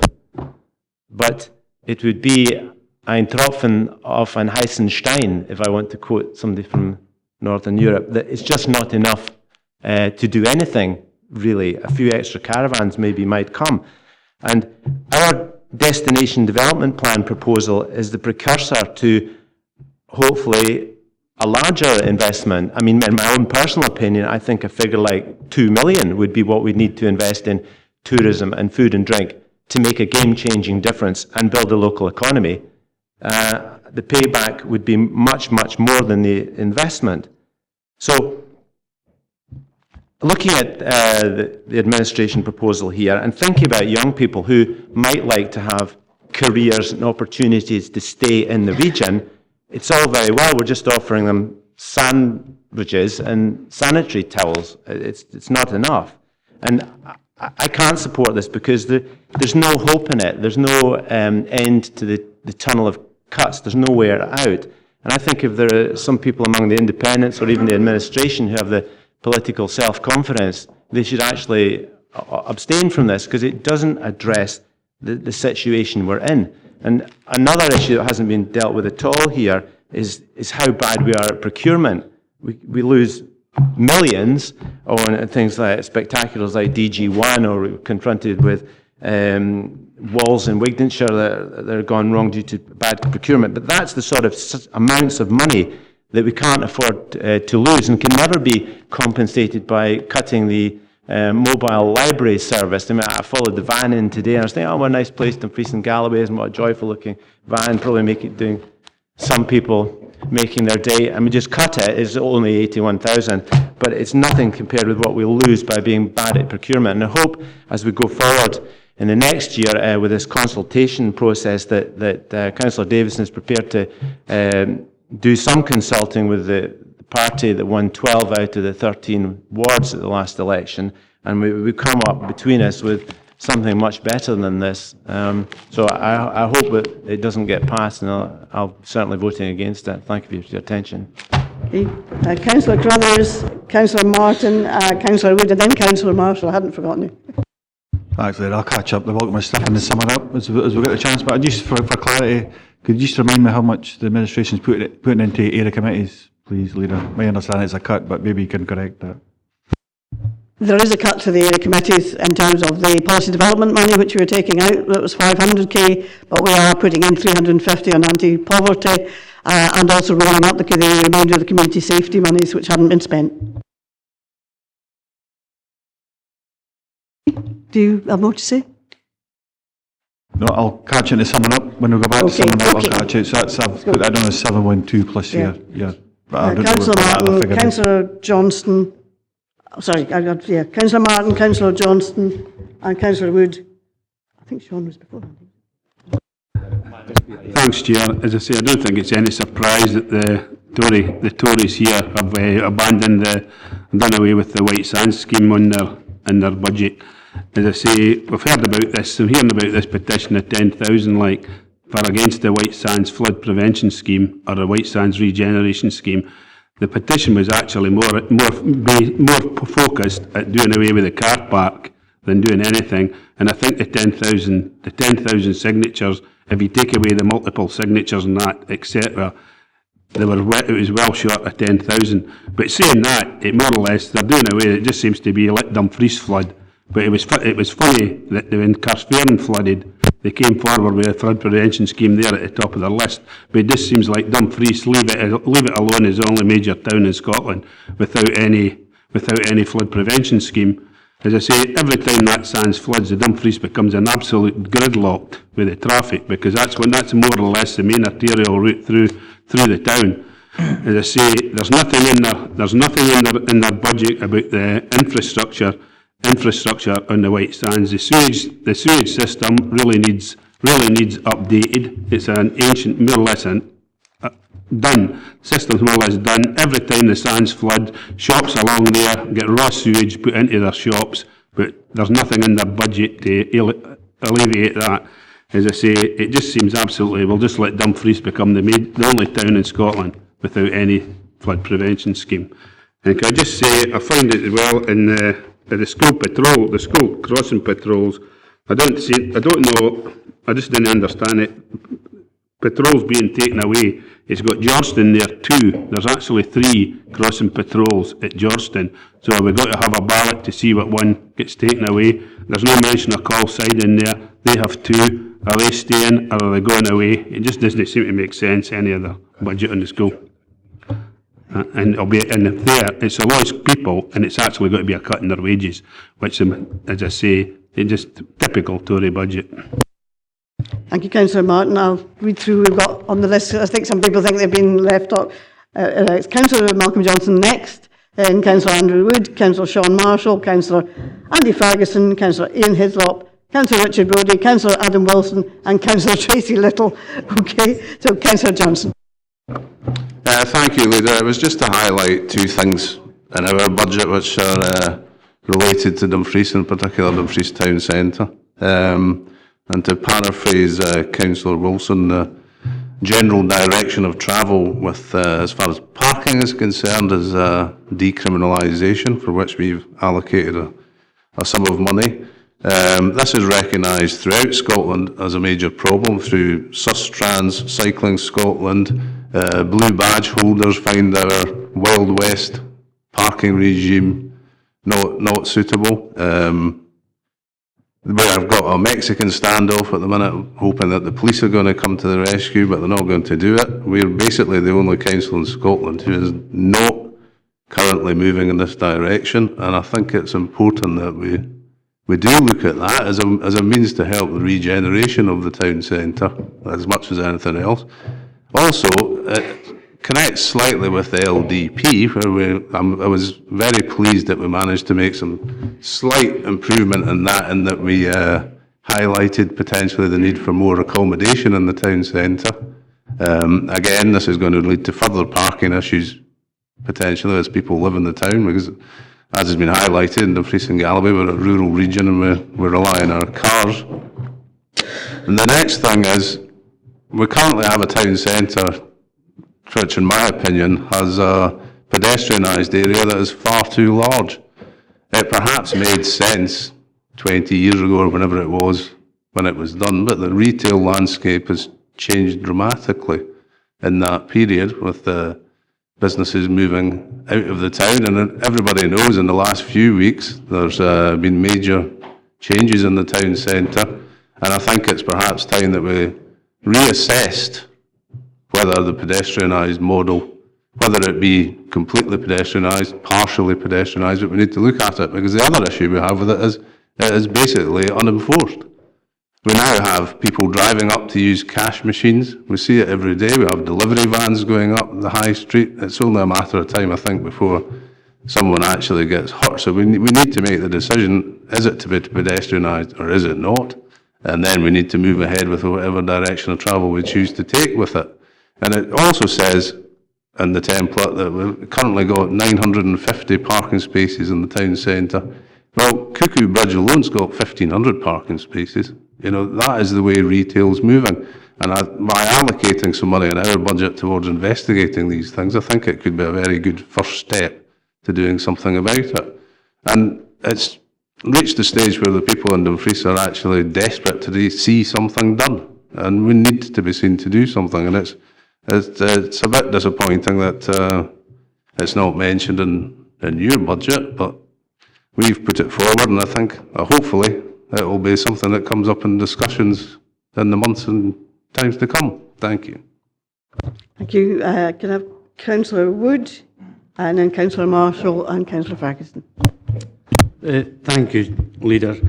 It's not remiss of me, by the way, that I haven't mentioned the fact that I'm Chair of Swestrans. It's just there's no direct financial gain in this. But as Chair of Swestrans, I have to highlight to everyone within the Chamber how fragile our public transport system and network is. And the reality is that if we are to go with the Tories' proposed budget, you are putting the final death nail into that service. You really are. And it's coming at a time when you've got the Borderlands Initiative, you've got Carlisle Airport opening up, and you're prepared to deny the citizens within Dumfries and Galloway that opportunity to connect. There's over 80% of your elderly that rely on free bus travel. You've got 60-odd% of your youngsters that won't be able to engage with the events that are taking place this year within the Year of the Young. I really do urge you to consider what you are putting here. This is going to be the big headliner. This will be the one that the press is going to pick up on, is that public transport is now being seriously put under threat with what the Tories are offering us here today. So please, really consider what you are proposing. Thank you. Thank you. Councillor Marshall and then Councillor Ferguson. Thank you, Chair. Just a couple of quick observations. I'm really disappointed that the Tory budget is not offering any support for a play park equipment fund, which will help communities across our region to actually replace play park equipment. But I also notice as well that the Tories intend doubling the burial charges.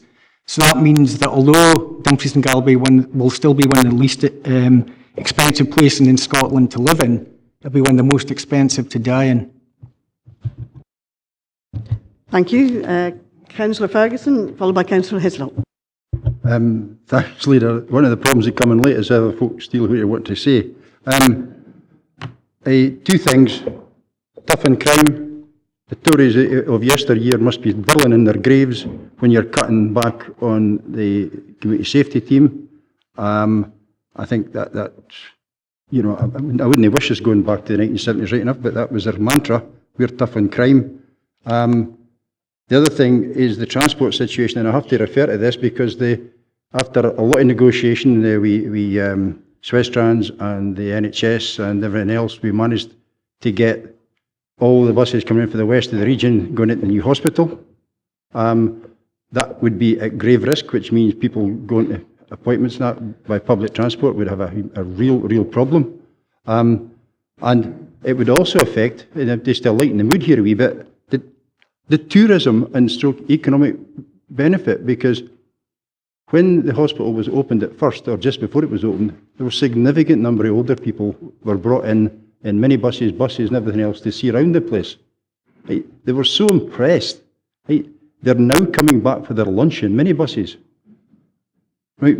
So that maybe lightens it a wee bit. Yeah, they are genuinely coming in minibuses as a day out from the outlying areas because it's a good lunch and it's cheap, right? It's a good price. So a wee light note on it, but can we? And I think, as Sean just said, I would totally commend the children's play area bit, particularly not just for the social benefit, but remembering, and I'm sure my colleagues in education will resonate around this. Children learn through play, and so it's got a knock-on effect, and we should be supporting that wholeheartedly. And I'm just sad to see they're not. Thank you. Thank you, Councillor Hislop, followed by Councillor Brodie. Thank you, Leader. It's reading through your page 4 of your administration's proposals. With regard to the policy development revenue, we have revenue consequences of additional capital investment with 3 stars beside it, which is 385,000. Then we follow down to the policy development capital investment 3 stars, and I take it the figure of 385 relates to the additional 3.3 million that you're borrowing. This causes me a wee bit of concern because what we were always told was that it was roughly 70,000 per million, which would equate to roughly 230,000 rather than 385. Should we be looking at a sort of, now I think it's over 50% increase in the cost of our borrowing in the capital plans? Because if we're only borrowing 3.3 million at 385,000, does that mean to say we need to actually look at what we are borrowing and having a 50% increase in the revenue consequences there? Or are you using some different figures than what we have been given in the past years? We can clarify that. It was a question I asked myself when I had advice from our finance director. The two of the items for which we are borrowing, the wireless technology and the play parks, are borrowed over 10 years rather than over 25, and therefore the repayments are higher. We were also advised it was prudent to put in the revenue costs for the following year. I'm not sure that I actually follow that totally, but I was advised that was prudent, and that's how we came to 385. I wish it had been 230. It would have given us more to play with.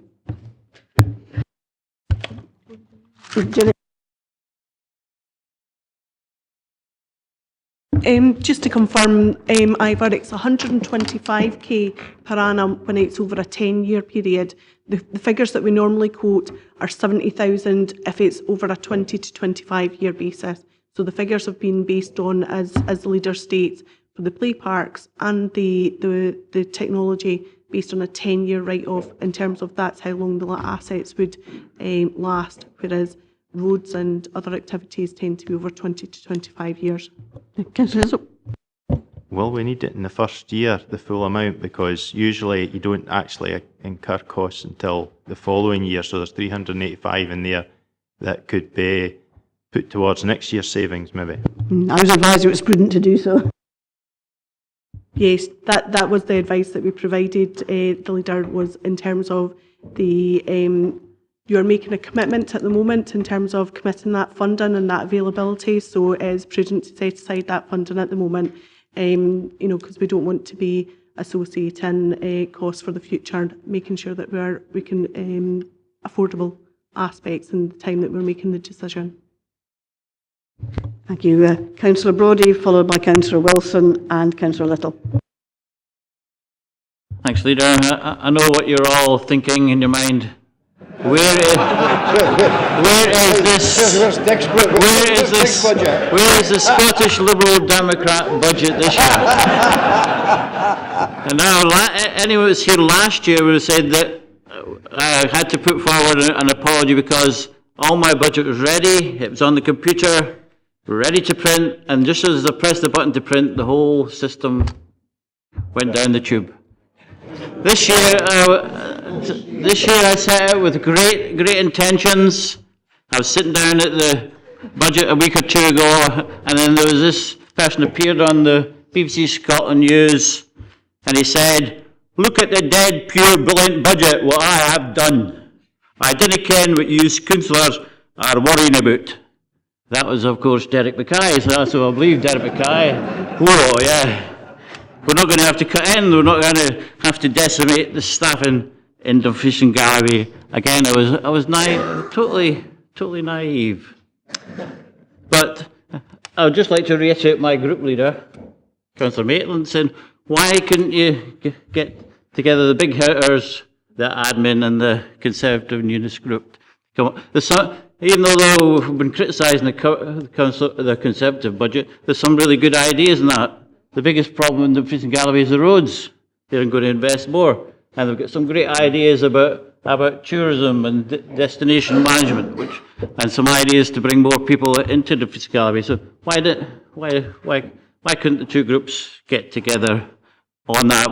We've been critical about the Conservatives, but you could be equally critical about the administration proposals because they're not ideal. But we can't really criticise them because we've all got these terribly hard decisions to make today. We're £500,000 going from the area committee. Yes, we're adding some more in for anti-poverty, but that's not local democracy. The money should be handed over to the area committee, and the area committee should decide what that money is used for. So I could complain about it, but I'm not, because it's difficult positions.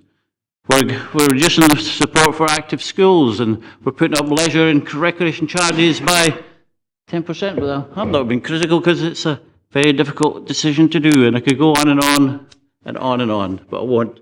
But finally, that's fine. Move on.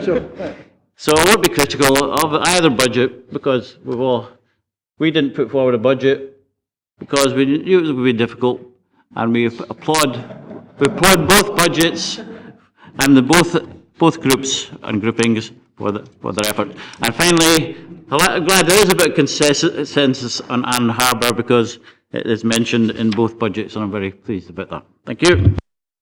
Thank you, Councillor Brodie. Councillor Wilson, followed by Councillor Little. Thank you, Leader. I'm sure that Councillor Brodie will then appreciate that there are some councillors around this chamber who have taken the hard decisions and have put in the hard work to produce these budget proposals. And on that line, I would like to share the sentiments that others said earlier regarding our staff and thanking them for the work they've put into this. In particular, I would like to thank Gillian Ross, who answered numerous email inquiries of mine, usually at 8 o'clock at night. I think that just highlights the dedication of our staff right across the council. I'm not going to lie, just under a year ago when, after the elections and every councillor in this chamber looked to former administration, I got a lot of flack for the Labour Party going in for the SNP. That flack was on the street and also in my own household. However, today, looking at these two budget proposals, I'm quite happy I did take the flack because, as you said, Leader, quite rightly, this is a year of young people. I think that in our administration budget proposal, not only have we recognised that the year of young people is a kick up the bum, essentially, for all of us, to actually change what we do here locally for our young people, but also to change what we do for every citizen that we have. We do have major challenges. Those major challenges aren't just the fact that we've got a decrease in council budget, it's that we have a number of young people, as councillors from every party has said, young people who will leave this region. We have elderly people who are, having longer lifestyle, living longer, and there is additional impacts on that, on finances and on our services. I think think the Conservative proposals don't give any vision. It's a one-year budget, in my eyes, for a start, but they don't give any indication as to what actually they would like to do for the next 5 years. The administration budget, on the other hand, shows exactly that even though we can't make financial commitments in this year, we have every intention to continue with significant and priority projects right for the next 5 years, and we have indicated exactly what they will be. That's not only to help all of our citizens, but it's to grow our economy and of course, in line with our council plan and our council objectives. As ever, I did enjoy the contribution from David James in his usual manner, although something that I really struggle with in what he said that thinking of young people, the administration is only offering them sandwiches and sanitary products.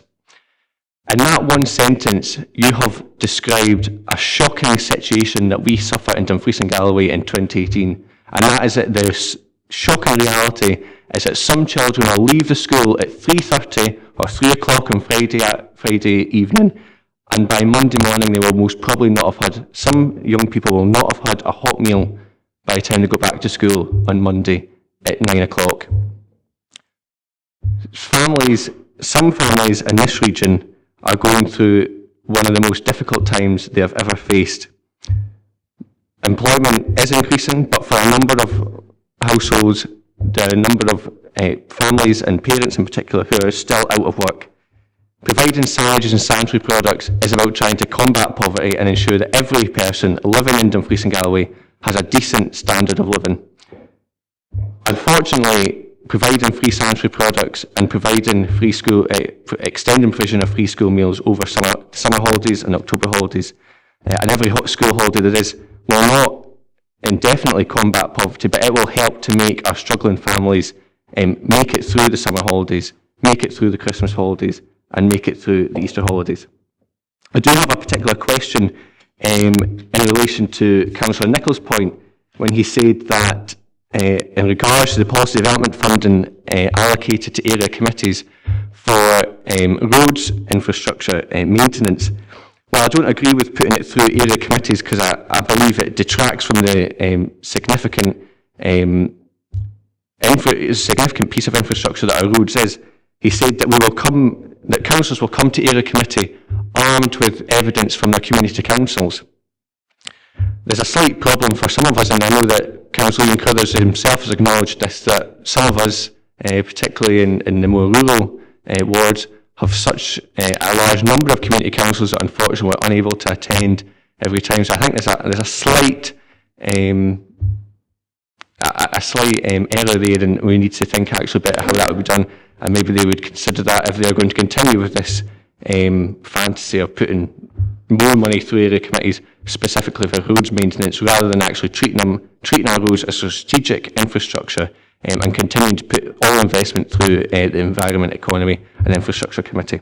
Thank you again, Leader, for letting me in. If Councillor James would like to remark on his sandwiches and sanitary products comment, I would most welcome an opportunity outside of this chamber to discuss with him the poverty that is suffered by many people in this region. Unfortunately, too many people in this region. Thank you, Councillor Wilson. Councillor Little. Thank you, Leader. I've just a small point, though a large issue. It's also in response to what Councillor James' comments were, and it was regarding DG1. I'd like some honesty from the Conservative group regarding DG1. They've been in front of the local newspapers more than once and on social media against DG1, yet I notice from their budget proposal here that it's still in their capital budget. Thank you. Okay, Councillor Carruthers. I'm picking up right now. No, we certainly have made comments. We tried and failed last summer, Tracy. Legitimate attempt, we were unsuccessful. Comments we made recently, certainly I certainly made it on behalf of the group, was that we still think that was the right decision. The figures we indicated at that point we felt were reasonable, and I think they'll come to fruition. But it's past a point in time now. We also made that comment. I don't know if that was publicised or not, but it's past a point in time where we're too far into that job now to actually retract. So I mean, we agree. We've said, we've put forward at every opportunity we think we should have stopped it. Last summer, we've far too far invested now. So just hopefully that clears it up for Councillor Little. We'll have any, Councillor Stead. Cheers, Leader. I wasn't going to get involved, but as the only councillor here that regularly uses bus services, I find it quite hard that our opposition parties want to decimate the service. I see regular occurrences. It's more or less old people that use the buses, whether it's round the rurals or direct. And I actually think if they got away with this, it'd decimate the life for a lot of old people. And also, Councillor James says young people go up and go. Says I see them go up and go. They get a 8:05 bus to Dalbeattie, and off at Buccleuch Street and jump the bus to go to the Crichton campus for their education. And it is used by young people coming into Dumfries to work. So I think, and also what Councillor Ferguson says, we've got the 501, the 502, the 500X75 all calling to the hospital, which enables people, old and young, to go in for hospital appointments or visiting people. So I think what they're proposing is the death knell for a lot of people in this area. Councillor James, followed by Councillor Sloan. Thank you, Chair. The five-year plan seems to be the same old, and with cuts coming to us all the time. After 5 years, how do you see us looking? We're going to be more impoverished than we are today. Our roads are going to be in even worse state than they are today. Dumfries Town Centre will have no shops, and it doesn't matter how many buses and tampons that you want, you're not going to be able to pay for them. I thought we were going to actually vote on the budgets today, but if Councillor Wilson wants to step outside and we'll settle it that way, then Gail's offered to hold my jacket.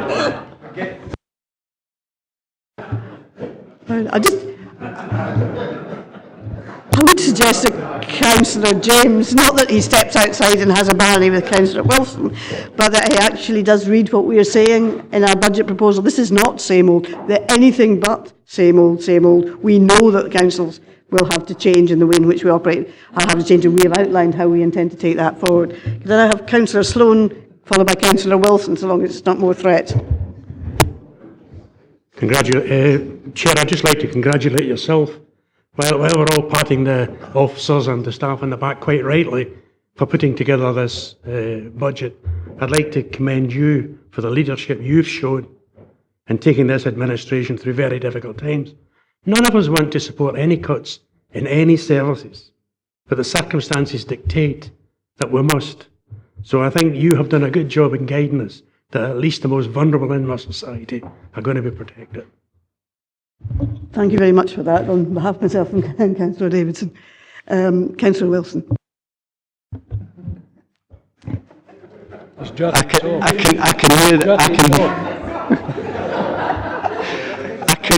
can hear the laughs.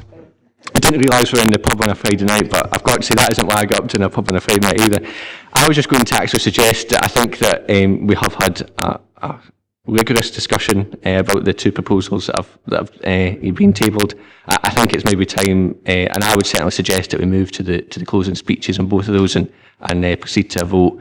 I'm sure that we'll continue to fall out about this over the next year, but I think that we have had an opportunity to say, and I don't believe there's been an indication of any other speaker wanting to come in. No, there haven't been any other indications, and that being the case, I will offer Councillor Nicholl and Councillor Carruthers the opportunity both to sum up. Okay, I'll pick up on some of the points. I mean, it was, for me, it's telling when somebody focuses in on somebody else's proposals, whatever it may be, and focus so much attention, it's telling. I mean, I appreciate the fact that yourselves as administration have tried to pick our budget proposals to bits, so, but we do think it's very competent and a good way forward. I'll pick up some of the points. Tourism. Absolutely any avenue we can get in regards to increasing our economic impact across Dumfries and Galloway when it comes to tourism, there's nothing ruled out. That includes the food and drink industry and every other possible avenue. What we've put forward as a proposal is, as Councillor James said, a precursor, a destination development plan, allows to grow that tourism sector. That's what that's about. It doesn't rule anything in or out. It just says, let's look at everything, let's get a clear plan in place, and let's start to build that economy, because it's tapped into, but we can tap into it so much more and start to build our economy. If we could even double that, it increases, it puts another £350 million potential into the economy. So let's have a shot at that. A lot of the comments were made in regards to transport, taxi cards, so on and so forth. So try and sum all of that up into one particular policy point that we've put forward. I asked you in regards to your figures, how much have you put into area committee? I think 712 plus potential a little bit more is what I picked up from you, Leader. Now, we've added everything that we've put up together to put into area committees. We've increased that to just short of £2.9 million.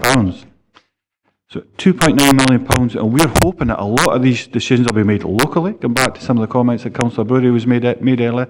This stuff, what you're talking about, transport, lack of funding, we expect that to be made there, rather than constantly centrally. We think somebody's got a pothole problem in their area, whether it's from a community council, a resident phoning them up. I know in Arndale and Estill, I can speak from the heart, it's horrendous the amount of complaints that we get. And at times it certainly feels like we've very, very little influence when it comes to getting a job done. This would actually, in real terms, do away with some of the scheme of delegation and give that authority right back into the hands of local councillors, and we would be seen as being able to be held accountable at a local level. So, I mean, obviously, it's nearly £2.2 million of difference in regards to what we'd allocate to a local area committee to what certainly the administration's budget is proposing. Community transport as well, I mean, in rural areas, again, we think, whether it's a taxi card, again, we looked at the £100,000 that was allocated last year. We thought, okay, let's see how that's been spent, and let's see if we need to reallocate further funds. And the information we got back out, the £100,000 last year that was allocated, there's 107 still sitting. That was difficult to weigh up, but anyways, that's the figures that we got back. So that was clearly unsuccessful. That needs to be brought to fruition. That's the only reason that is not in our budget. It's because there's 107 left out of 100. Don't know that. I don't know how that came up, but that was the figures that we got back. Yep, no, that's the figures we got back. So you can check them out yourselves. So I mean, in real terms, Leah, I mean, it does sum it up. There's been comments made by numerous people. Actually, this is the first time for years you can see two real budgets. You can see a sense of politics within these budgets, sense of direction, and I realise some of the members around the committee table today have picked up on that as well. We've given clear direction, absolute clear direction. And if our budget goes through, we will, Borderlands, we do actually look to use that and maximise that, and we think we will be successful with that. We will support Year of the Young People. We will put an extra nearly £100,000 into common ridings, riding the marches through the major festivals and event strategy. The local roads improvements, that's an extra just over £1.4 million, right down to the hands of councillors at a local area. That's what that means. The Anna Harbour Empowerment Order, as it's dressed up there, that's bringing absolutely clear direction that the council will, if it's agreed, that's an instruction from here today for the officials, our officials, to go out and put out a harbour revision order that brings that back into the hands of the council, and there's an extra £50,000 allocated across the region for maintenance, dredging, so on and so forth, so that our harbours actually can be better utilised and bring in more income and I'll add it again, it'll certainly help the tourism sector. I've touched on the tourism destination development plan.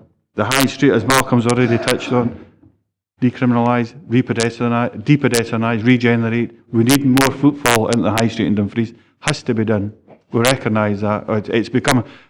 It was the back end of last year when I went out for a meal, and as I was walking through, there was nobody there. It was actually quite frightening. And at night, you've got street lights, you feel quite vulnerable. So for all elderly, vulnerable people, it must be a difficult place. No one, it's empty on a Friday, Saturday and Sunday night.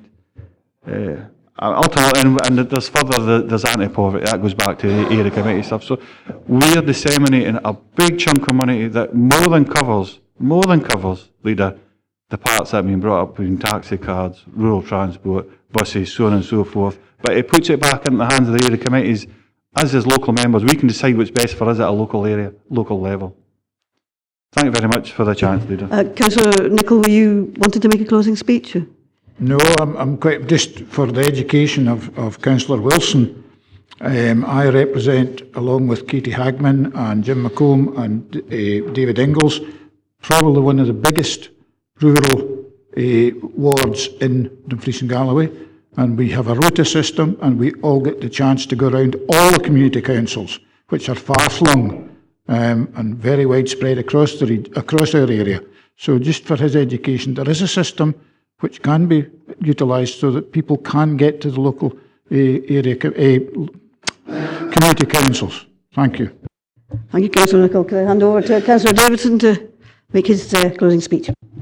Thank you, Leader. It certainly has been an interesting debate, and I think it's fair to observe that there are two budgets here which are indeed very different, and possibly more different than any I've experienced in the 10 years that I have been here. I actually don't think that is necessarily a bad thing. I think it's perfectly reasonable for two different visions of what ought to happen and how it might be financed to be laid out for people, and I hope for the benefits of the one which prevails to be seen over the time that we have here and by the end of the council term.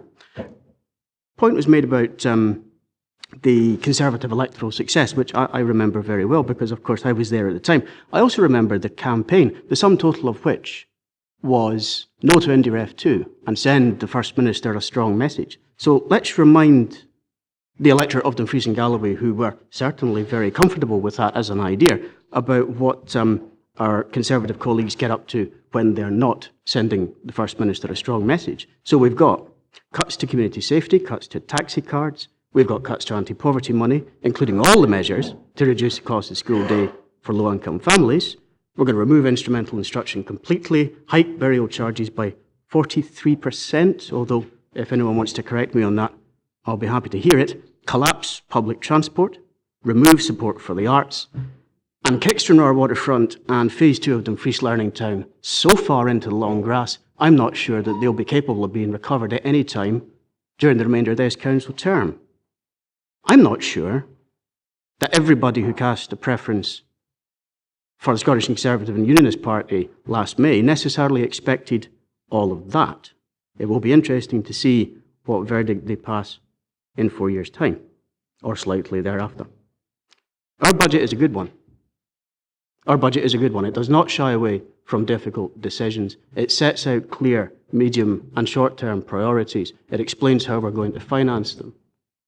It makes the best use of the resources we have. It tries to stretch them further at no cost, no additional cost to the public purse. For example, with our proposal for the Crichton, we are trying to be innovative, and we're setting out an approach which certainly will be inclusive, and we'll look very carefully at the difficult things we will have to do in order to modernise this council and face the challenges that we're going to have to meet and overcome in the next 3 or 4 years.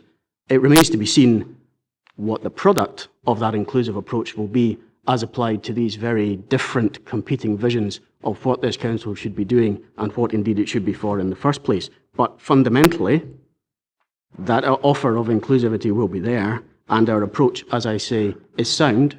It is carefully considered. It is a product of a great deal of hard work and concerted effort. And in my view, it is the right way forward for this region. And I'm very happy to move.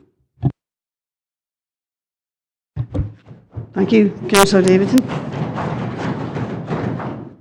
And if I can sum up, I could just first say to Councillor Ian Crothers, there is, of course, the core budget of the area committee, so we would still have 1.3 million approximately going into the area committee. In my opening speech, I outlined the reasons why the administration group's budget should be supported.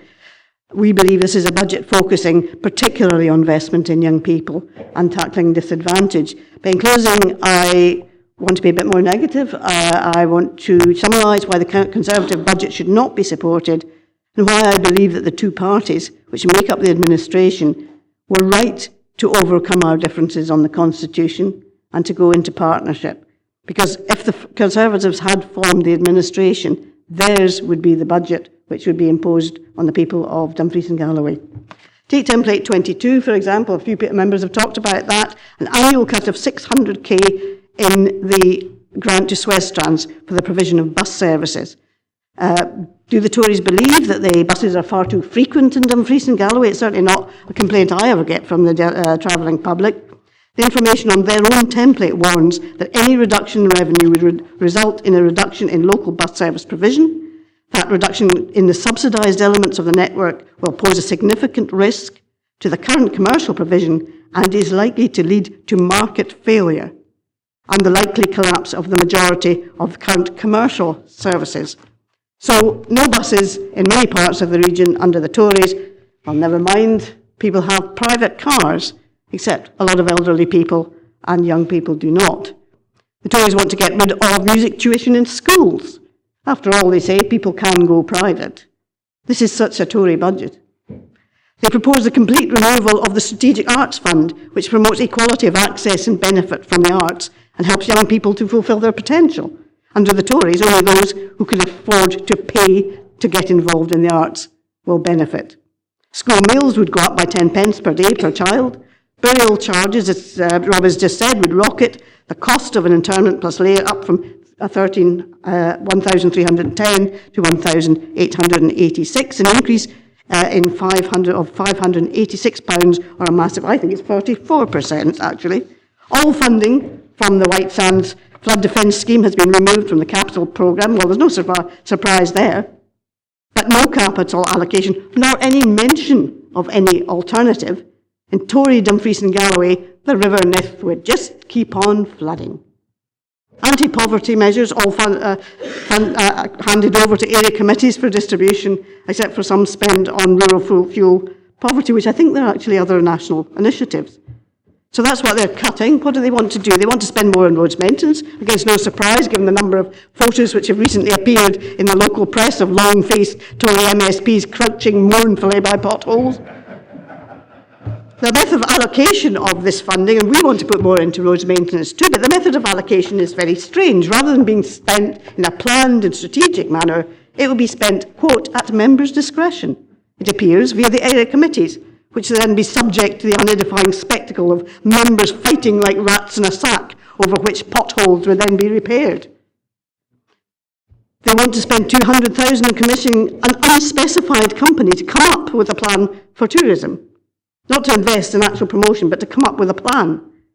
$50,000 on a feasibility plan regarding whether cars should be allowed down Dumfries High Street. Well, we know there won't be any buses going down it anyway. $370,000 would be spent on decriminalised parking. Now, there's been a lot of argument around that, but it's really quite unclear at the end of the day who would enforce the parking restrictions, because they're slashing the community safety budget, and those are the people who actually enforce parking at the moment. I have to say, when I saw this budget, I thought they were having a laugh. I thought it was some sort of a comedy. What comedy is it? Not on the buses? Carry on flooding? A cunning plan for tourism and depedestrianisation. Now, in 1983, I think it was, Neil Kinnock warned the people of the UK that if the Tories won the election, not to be old, not to be young, not to be ordinary. The same warning could be attached to this opposition budget, with the addition, given their burial charges, don't even be dead. Thank you.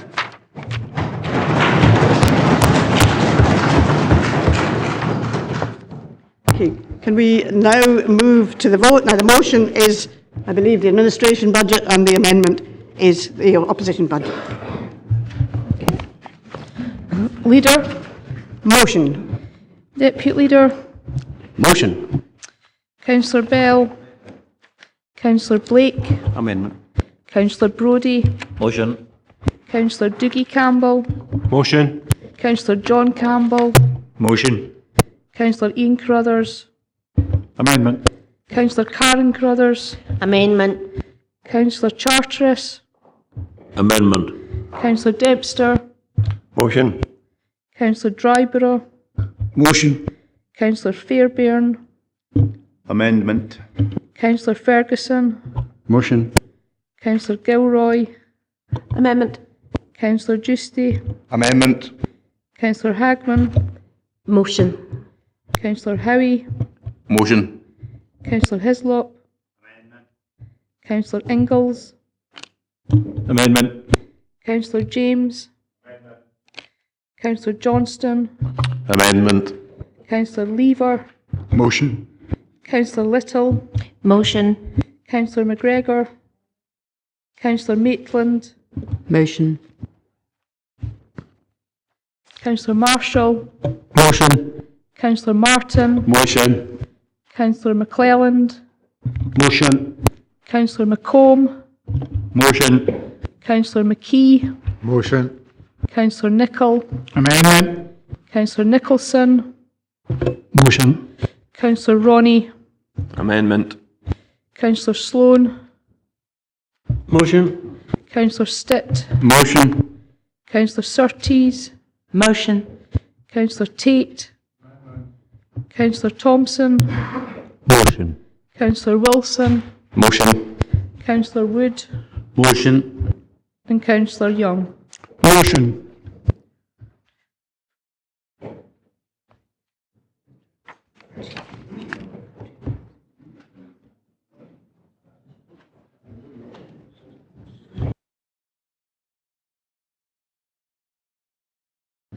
The motion is carried 26 votes to 16. Thank you. I have agreed to take a matter of urgent business which relates to a vacancy in the position of Chair of Nithsdale Area Committee, which must be appointed by the Council as there's a meeting coming up. Can I ask for nominations for the post? Councillor Wilson. I would like to nominate Jim Dempster. Is that seconded? Councillor Nicholson. Are there any other nominations? Okay, Councillor Dempster is thereby appointed as Chair of the Nithsdale Area Committee, and I close this meeting and thank members for their attendance.